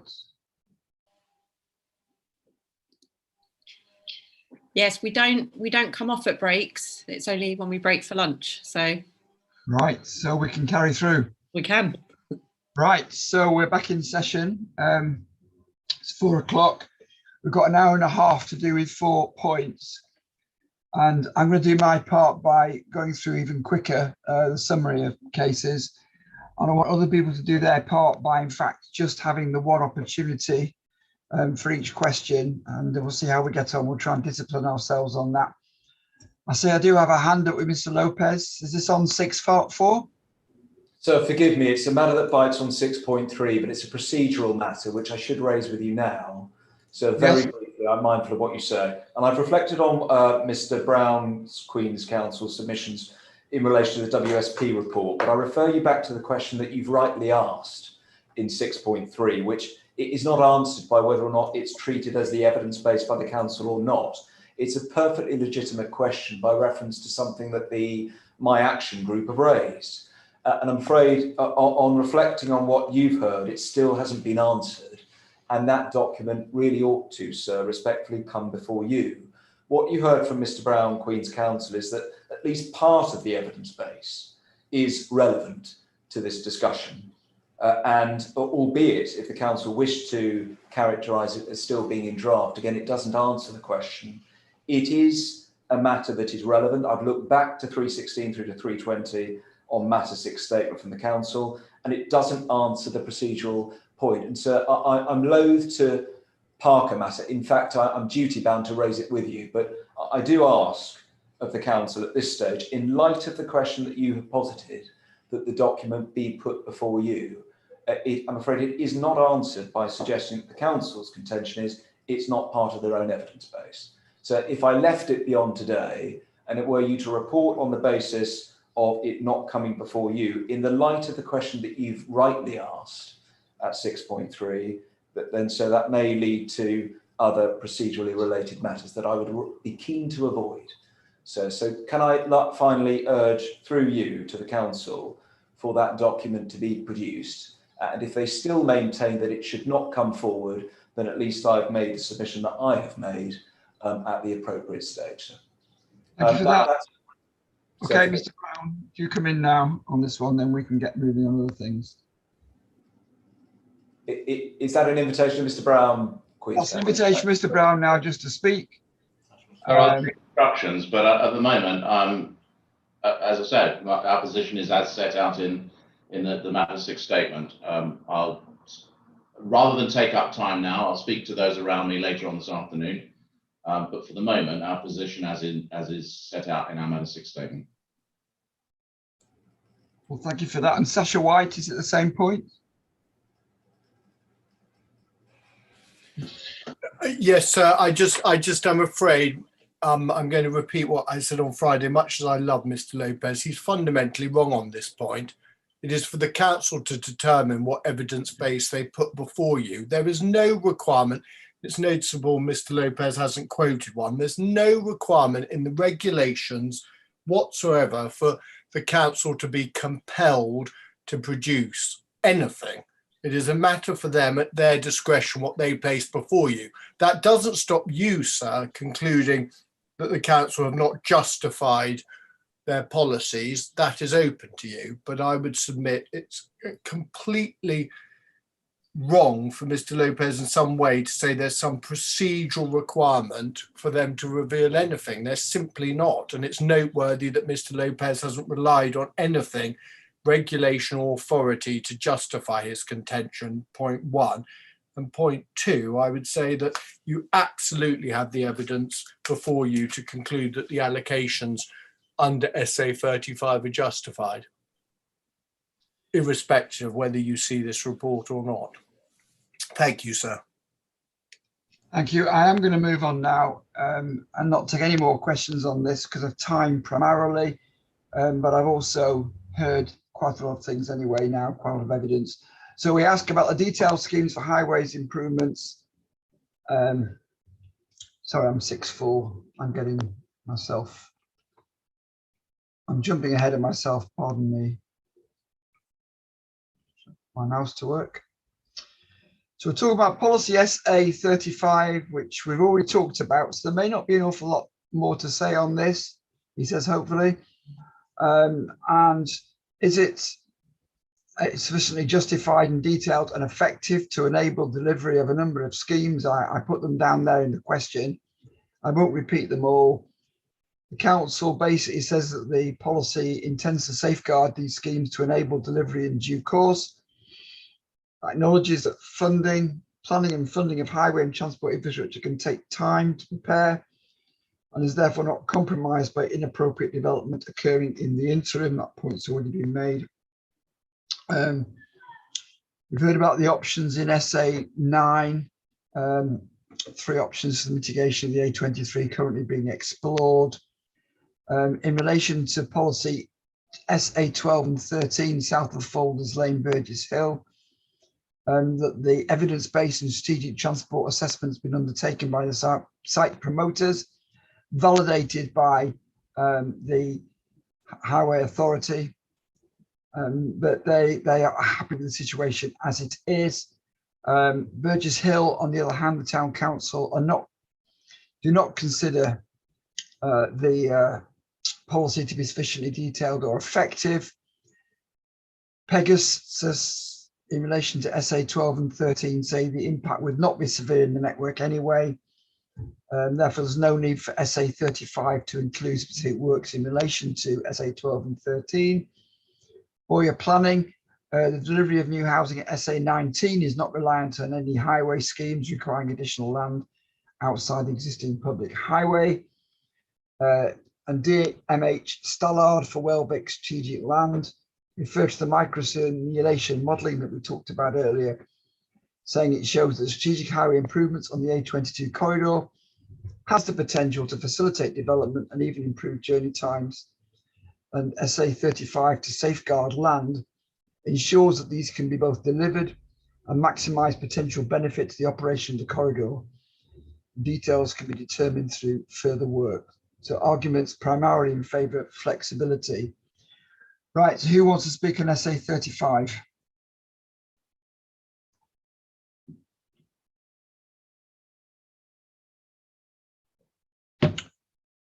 Well, if you're all taking the view that we've already discussed it to death, then we'll carry on. And I have got the points before, so that is helpful. In which case, I'm going to go on to 6.5 about the identification of detailed schemes for highways improvements. Do these provide the necessary certainty to enable key housing and employment allocations to be delivered? Or are they counterproductive to effective scheme delivery by basically fixing things too early? The council state that planning a detailed highway mitigation scheme at the plan making stage is the most likely to result in securing the mitigation that would be useful. The evidence-based can be accommodated in principle with no obvious barriers to delivery. Then they talk about phasing, an indicative phasing strategy, which is something I asked about in the question, sets out the relevant infrastructure required to support the delivery of each phase of the Science and Technology Park, but is basically saying that for other schemes of a lower level, if you like, in terms of complexity, phasing is not needed. Pegasus Group state that it's not considered helpful to identify highway schemes through phase triggers, but it is helpful to use section 106s to secure agreements. Boyer planning, the allocation of SA9 or other allocations do not require any detailed schemes for highway improvement. Thus, phased triggers are not necessary. I do ask a question here, what is the relevance of using triggers? Helena Griffiths, in relation to site SA29, that a detailed traffic assessment has to be provided prior to SA20 being allocated, including a new parking stress survey and DMH Stallard for Welbeck Strategic Land. Policy SA 35 sets out the need for highways improvements along the A22, so land can be made available if required. And the policy needs to be flexible enough to enable further consideration of the network and options to improve the flow of traffic. I've got Roger New coming up. Do you want to speak, Roger New?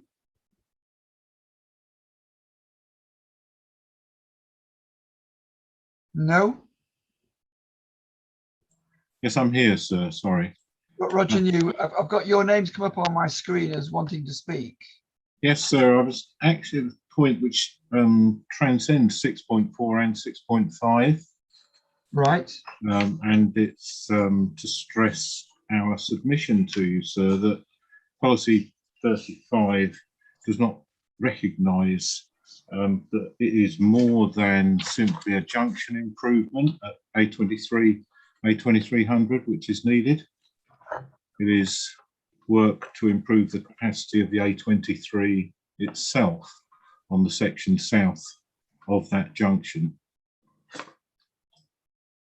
And in many ways, that's the more critical aspect. The section itself is, in Sistra study, shown to be nearly 90% flow against capacity at present, and to almost reach an RFC of 1 in the reference case, and to exceed it in the DPD without mitigation. The mitigation which was included was widening into 3 lanes of that section in the southbound direction, which was very effective. The statement of common ground in relation to site 9, which includes HE as a signatory, is, I think, interesting in 2 respects. First of all, it only relates to the common ground that all the parties, co-signatory parties, have reached in respect of the impact of that site, not of the DPD as a whole on the junction requirements. And in the table at the back in the May 2021 update, that particular southbound merge issue was identified in the table by Connect Consultants as upgrade required in 2023 compared to the upgrade trigger dates which are associated with their development for all of the other elements of improvements at that junction of 2027. Now, our submission to you, sir, is that there is an absolute imperative to deliver an improvement in the southbound direction on the A23 main line. And as we've said in our submission, there's no identified mechanism for funding, nor indeed a recognition by HE that it should be delivered or funded, because it's not covered by the statement of common ground with the promoter of the Science Technology Park, and it is not in any current Highways England programme. We, in respect of SA 35, would suggest that the wording be changed to recognise that. At the moment, it says A23 junction upgrades at Hicksted, and we would recommend that it should be A23 main line and junction improvements at Hicksted.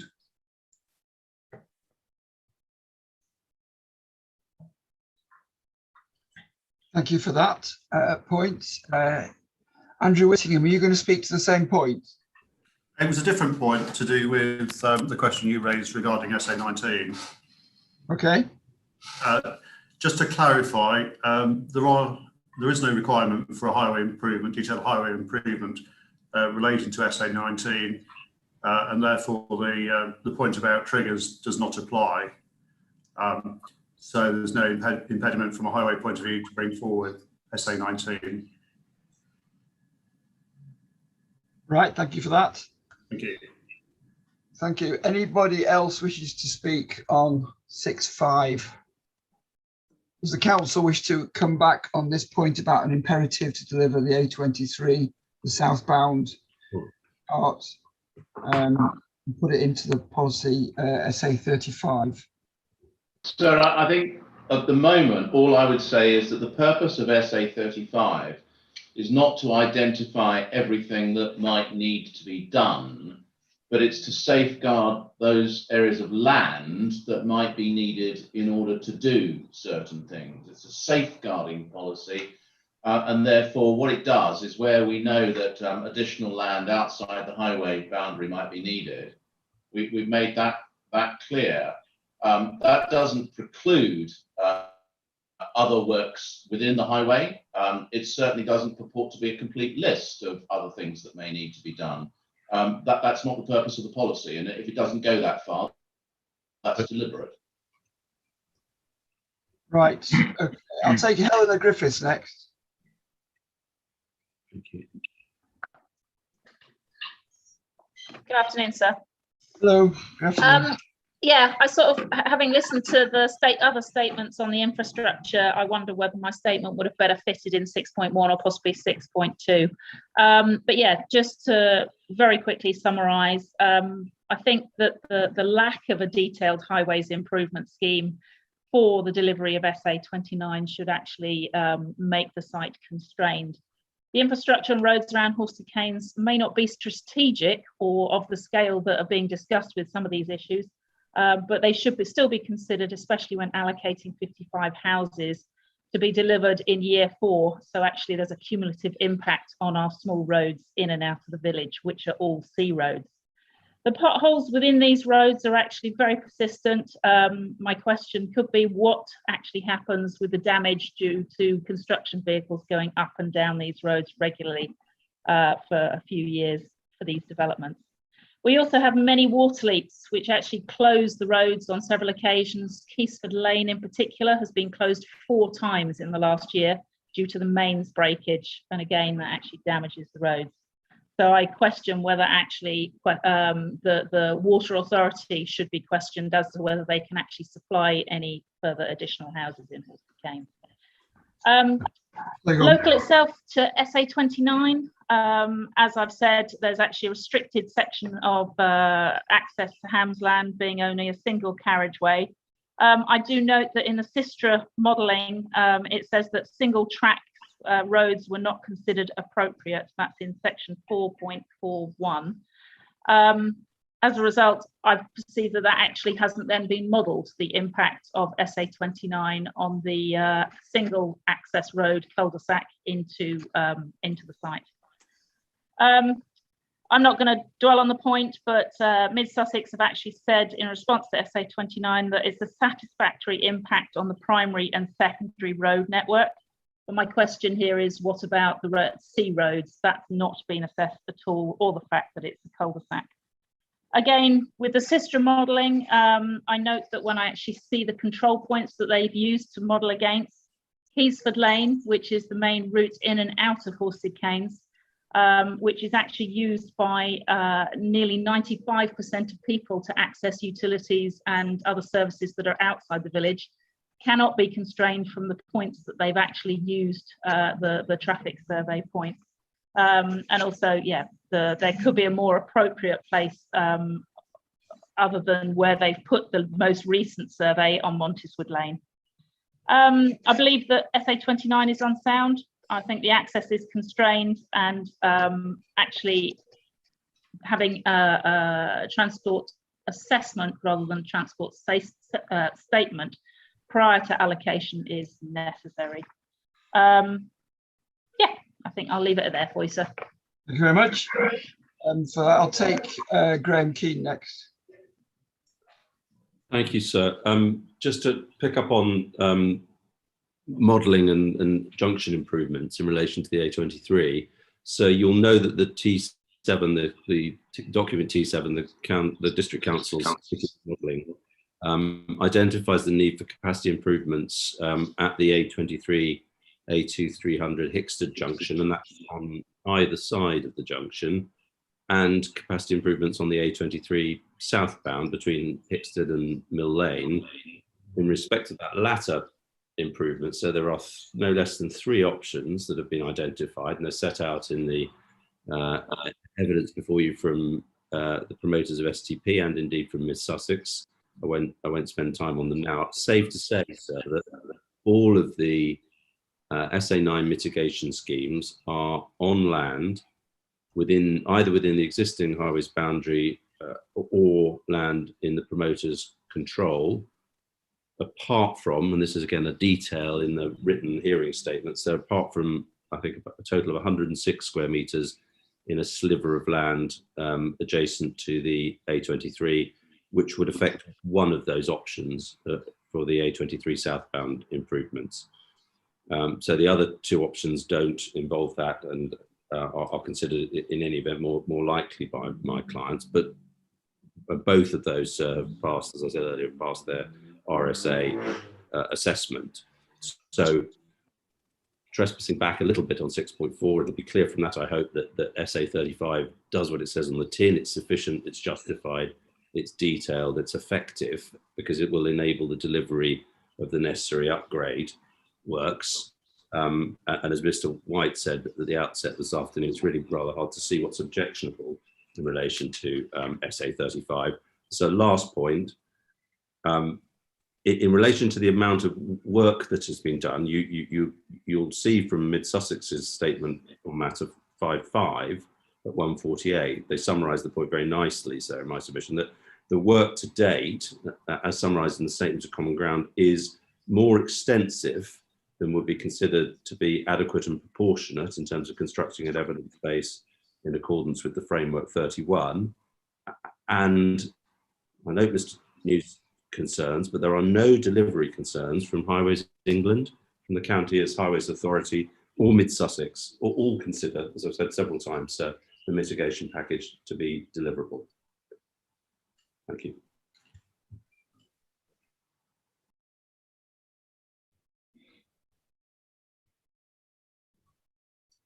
Mr. Lopez. On behalf of Infrastructure First. Okay, Mr. Waterley, yeah. A relatively minor point, but in relation to SA20, who are relying on a degree of phasing within their submission, just to point out that in the same way that we disagreed on costs in relation to whether the Atkins do minimum schemes are in fact committed and funded, their position on phasing also relies on the Atkins do minimum schemes appearing prior to their development. So we dispute that again in the same way as we do in terms of costs, just to make that clarification.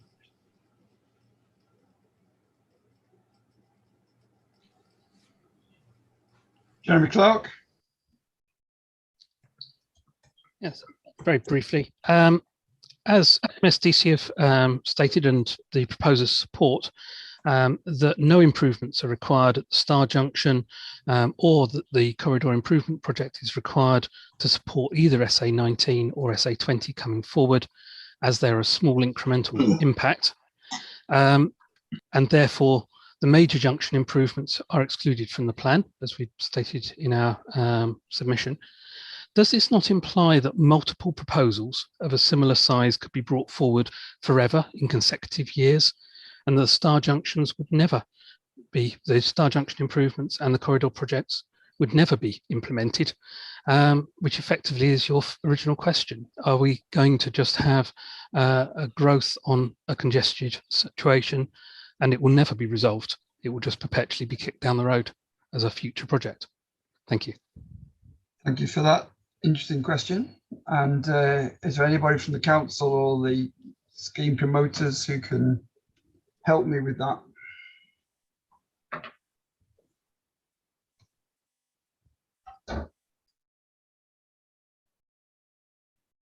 Paul Cranley.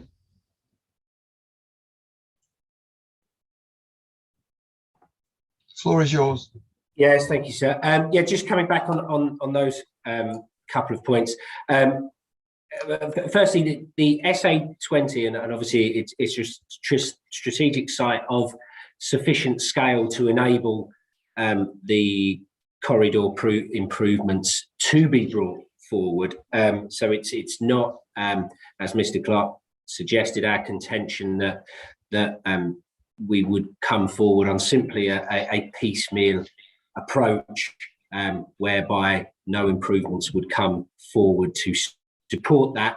And just again on the point which Mr. Wedderburn made, that we were suggesting that we would be relying on the Atkins Do minimum schemes to have been implemented.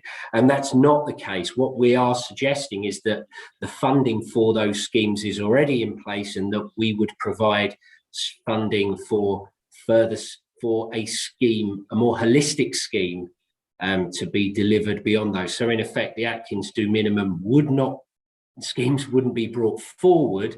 In fact, what would happen was a more holistic scheme would be brought forward, and the development could facilitate the funding gap beyond that which is already committed and in place.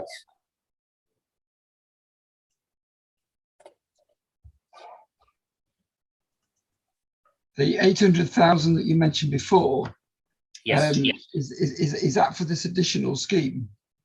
It would be, yes. So that would effectively cover the funding gap, which would be in place. Effectively, the difference between the Atkins Do minimum scheme and those schemes which we had identified. Right. Any further comments before I move on to 6.6? No? Right, let's go on to 6.6. So we're looking here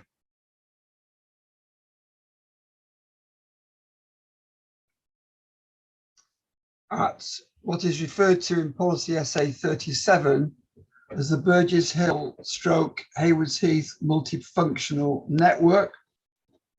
So we've got a series of routes, proposed pedestrian and cycle routes between two closely located principal settlements within the district, and asked various questions about how certain, what's the time frame, any biodiversity impacts. The council state there will be multiple benefits, including potential to promote road safety, promoting commuting alternatives, reduce the use of the private car, tackle congestion, support healthy lifestyles. I almost wonder whether so much has been loaded onto this, it'll become busier than the thing they were trying to protect them from in the first place, but I'm sure it's all thought through. And policy SA 37 is intended to safeguard the options which may, and any development that might prejudice the implementation of a finally agreed scheme. It's also part of the wider place and connectivity programme based in Burgess Hill. Each route's gone through a feasibility study, and the primary route is a proposed western route which links Wivelsfield. Is that how you pronounce it? Or is it Wivelsfield? Anyway, Wivelsfield Station, Leylands Road, Maple Drive, and the Northern Arc Strategy, strategic housing development, and then to Isaacs Lane via Freaks Lane, along and upgrading the existing public footpath. A secondary eastern route was considered but withdrawn following public consultation. Full ecological and lighting surveys will follow. Burgess Hill Town Council state that the key delivery timings, they've gone on to talk about the A 2,300 scheme, which is not relevant to this. If you have written something, Burgess Hill, I've obviously written something different down in relation to, I think, the previous question. I do apologise there. So I'm not sure whether you're in favour of this SA 37 or not. I do apologise for that. Theobald Road Residents Association state that the most logical route was rejected in favour of two less logical ones. This implies poor initial option selection. and the council has not been transparent with the public in its decision making, and not sure if any initial background study has been carried out. What will be helpful to me, I'm sorry, yet another note from the council on the reasons for the deletion of the eastern and central routes and why the western route is still included in the plan for consideration, why that is the best route. Because clearly a number of people have written in on this. Certainly at regulation 19 stage, I picked up a lot of comments from people who are not happy with the routes and the route that is now being selected. So I think a note on that will be helpful. And Sussex Wildlife Trust state the shift to sustainable transport modes, which they obviously support, but it should not be done at the detriment of biodiversity. And they go on to say it's not clear that biodiversity has been taken into account in the various options considered by the council. Do we have anybody here from Theobald Road Residents Association? I'm not sure we have. Yes, you do. We do. Sarah Roberts, do come forward.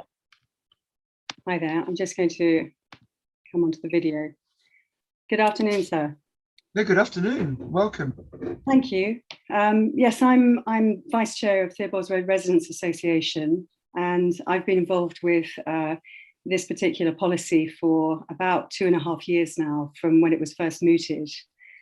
We've had very serious concerns from the very beginning when the policy was published, and we attended the very first public meeting on this, that actually the best possible route to connect, to be an interurban cycleway between Burgesshill and Haywards Heath, which was considered back in 2015, 2016, which is a sort of central route, was taken out of consideration.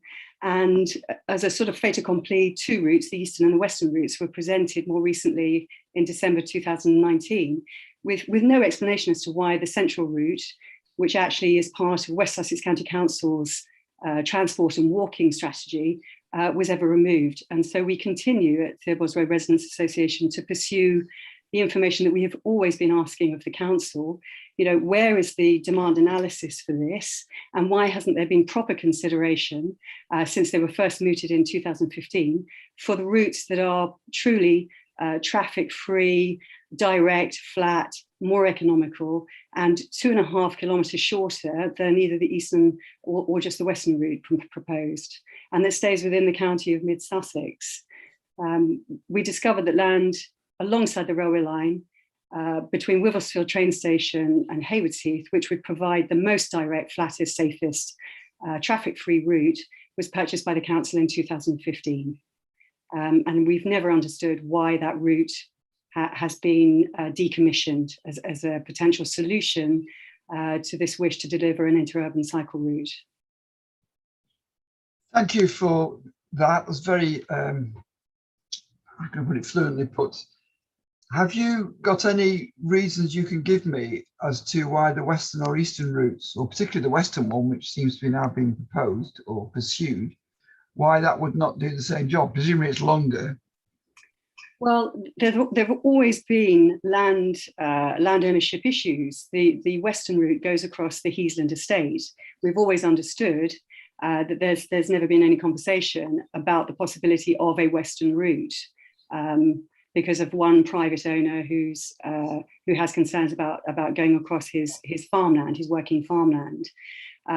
With the eastern route, there are multiple ownership issues. The very fact that the private road of Theobald's Road is in the ownership of 39 landowners, is a private road over which there are bridleway rights, but nonetheless is a private road. And then beyond that, there are 6 parcels of land over which the bridleway passes. So there are another 6 additional landowner issues. And as we've always stressed with the eastern route, it doesn't deliver any of the cycling infrastructure necessary at either end. It's always seemed very odd to us to take that route right into Lewis's district outside of Mid Sussex, which doesn't benefit anybody in terms of school runs or shopping or getting to work for commuting. It's really out of the way. So we are still pursuing answers as to why we're not looking at a sort of a central route or a combination of a western and central route. Thank you. We'll put those points to the council in a minute. But thank you for your points. Does anybody else want to talk about SA 37? Laura Brooke, to come in.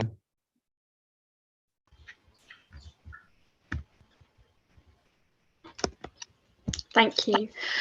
Yes, as you've highlighted, Sussex Wildlife Trust do support a shift towards more sustainable transport modes. However, we are concerned that the policy and the associated map that's been put forward in the submission document talks in the supporting text about safeguarded and indicative areas, but the map shows much more specific routes. And in line with that, we're unclear what assessments really have supported those choices that have gone forward in this map. We firmly believe that allocations and areas going forward should be supported by informed ecological information, and we're concerned at the moment through just simple desktop surveys we can see that areas of potentially local wildlife sites, ancient woodlands, streams may be impacted by those routes. So I do recognise the supporting text and the policy talks about more detailed design work, but I think there's clarity needed from the council as to what that would involve. And also we're just concerned that the current policy does not capture the need to consider the natural environment and biodiversity more fully with this approach. And given sort of the multifunctional aspects and required delivery, we think that's incredibly important. Thank you very much. Right. Can I have one of the council officers or Mr. Brown to address the point about the central route being taken out and the effect on biodiversity? I think they're the main 2 points. Oh, Mr. Marsh. I can take the point. I think what I really want to do is just clarify what this policy is. SA 37 is a safeguarding policy. It is not the policy that sets the route, considers design, viability, feasibility, construction issues or anything of the like. That's a place and connectivity programme which we reference in our matter statement 6.2. It's a completely separate process to the site's DPD. The DPD isn't covering that off. That's a programme that's in train and is related to a district plan policy DP7 on general principles of strategic development at Burgess Hill. All this policy is doing is safeguarding the routes that have been considered as options through the place and connectivity programme, and no more than that. And we'd just like to highlight in DPD 9 modification reference M65, which removes, and we refer to it in 6.6 of our matter statement, that the eastern route, the council has decided not to pursue any further, and there's some consequent changes to the map and the policy in that respect. But just really wanted to clarify what this policy is, what's in the scope of the DPD and this policy, and what is actually a separate council project being carried out elsewhere in relation to a previous district plan policy. So not in the scope of this DPD. It's not really in my scope then to ask a question as to which route is going to be the preferred one. It's not something I'd be able to help you on, sir, in that respect. I think that's the same answer. Right, okay, thank you for that. So going back to Sarah Roberts, I think you're going to have to go to this connectivity programme, Burgess Hill connectivity programme, who seems to be the driving force behind the specific route, and that all this document is doing is safeguarding land. So I'm sorry if that wasn't the answer you wanted, but that would appear to be the answer you're getting. Right, okay. Thanks very much. Not for a lot, I'm sorry about that. Thank you. Have we got any more on SA 27, or can we move on to 6.7, which is loss of playing fields? And does the plan adequately protect against loss of playing fields and other community facilities? Council again refer me to adopted district plan policies, DB24, protecting against loss of playing fields, and saying that SA16, which is dealing with St Wilfrid's primary school redevelopment scheme, involves loss of playing fields, but the policy refers to the reprovision or justification of a loss of the playing fields to the satisfaction of the council and Sport England. And then they go on to refer to policy DP25, which protects against the loss of community facilities. And that again influences policy SA16 at St Wilfrid's regarding the loss of community facilities. Stephen Surgener states that the plan does not adequately protect against the loss of playing fields, open space in relation to SA25. The sites that the council wants to develop on, or sites that the council wants to develop on, is, quote, heavily used by dog walkers and families with children and for access to school. Then DMH Stallard for Welbeck Strategic Land, talking about SA20, said there's a land swap agreement between the county highways and the development promoter to secure land for new playing fields in association with Inverhorn Secondary School. And this will yield positive improvements and protect against any loss. So we've got the general points, then we've got St Wilfrid's, SA25 at Ardingly, and SA20, which we talked about quite a bit this afternoon. So does anybody want to speak on those? Laura Brooke, your hand's, no, it's not. Yes, it is. Would you like to speak on this? I'm sorry, I wasn't wanting to speak on this specific point. I had still wanted to refer back to SA37, but I don't know if you've closed that No, now. that's okay. That's fine. I've got the time now to do it. Okay, just in referring, I know what the council have come back with there, but I think we still remain concerned about that policy in relation to the specifics of those safeguarded routes and how that can comply with section 175 of the MPPF in relation to the mitigation hierarchy and avoidance. The point we're trying to get across is in relation to what has the ecological information been used to inform that policy that's been presented as a policy within this document, and has ecological information informed those so that they can almost sit within their DP38 policy of avoiding impacts on sensitive habitats as stated in the local plan. That was the point I wished to raise and make. Let's ask if somebody from the council can help us on that then. What ecological information is being used to inform the policy? Is that you, Mr. Andrew Marsh again? Yes? Refer you back to our matter statement. We cover biodiversity 610, 611 and 612. I don't know if that helps. And that takes you right back to the public engagement and the work specifically on the projects by the Place and Connectivity team. Thank you. Laura Brooker, you've heard that answer? Oh, yeah, sorry. Yes, I've heard that answer, and I do note in the Theobald's Residents Association submission in their Appendix 1, they do include the engagement report that came from that consultation. As Sussex Wildlife Trust, we were not informed of that consultation, so we did not take part in that.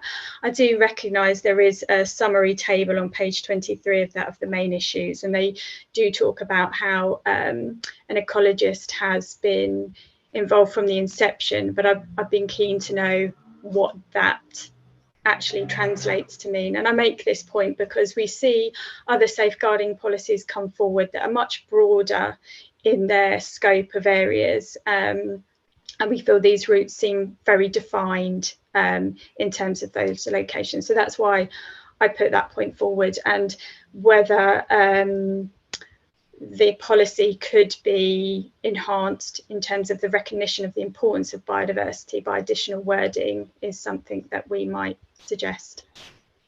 If you'd like to suggest some additional words on the policy, then feel free to do so, and we'll give the council a week to respond to your comments. So yeah, do, by all means, do that. Okay, yeah, we can submit some wording. I don't think on reflection, speaking to the council, I don't think on reflection you need to do me a note anymore on this. I think what we'll do is we'll wait for the Wildlife Trust to suggest some additional words, and then we'll give you a chance of responding to what the Wildlife Trust have said. All right. Yeah. Okay. Do I submit that to Charlotte? Yes, you do. Yeah. You go via Charlotte. Yeah, everything via Charlotte. Yeah. Okay. Any other comments on? Oh, we're going to go back to the last one, 6, 7. So we're talking about the loss of playing fields. The council have been quite robust in their comments back and are satisfied, together with Sport England, they can make sure, in fact, there isn't going to be a net loss anywhere unless it's absolutely justified by both them and Sport England. We've heard about the swap of land on SA20, and we've heard the comments from Stephen Surgener about SA25 being heavily used by walkers. Does anybody wish to come back on any of those points? Right. Well, thank you for speeding up towards the end. I had serious doubts we were going to get through this in time. So thank you for that. We will meet again tomorrow at 9:30, which I think will just be a morning session. And there'll be some closing statements, including one from me. And I look forward to seeing people then. So that's the end of it now. Thank you. Session is closed.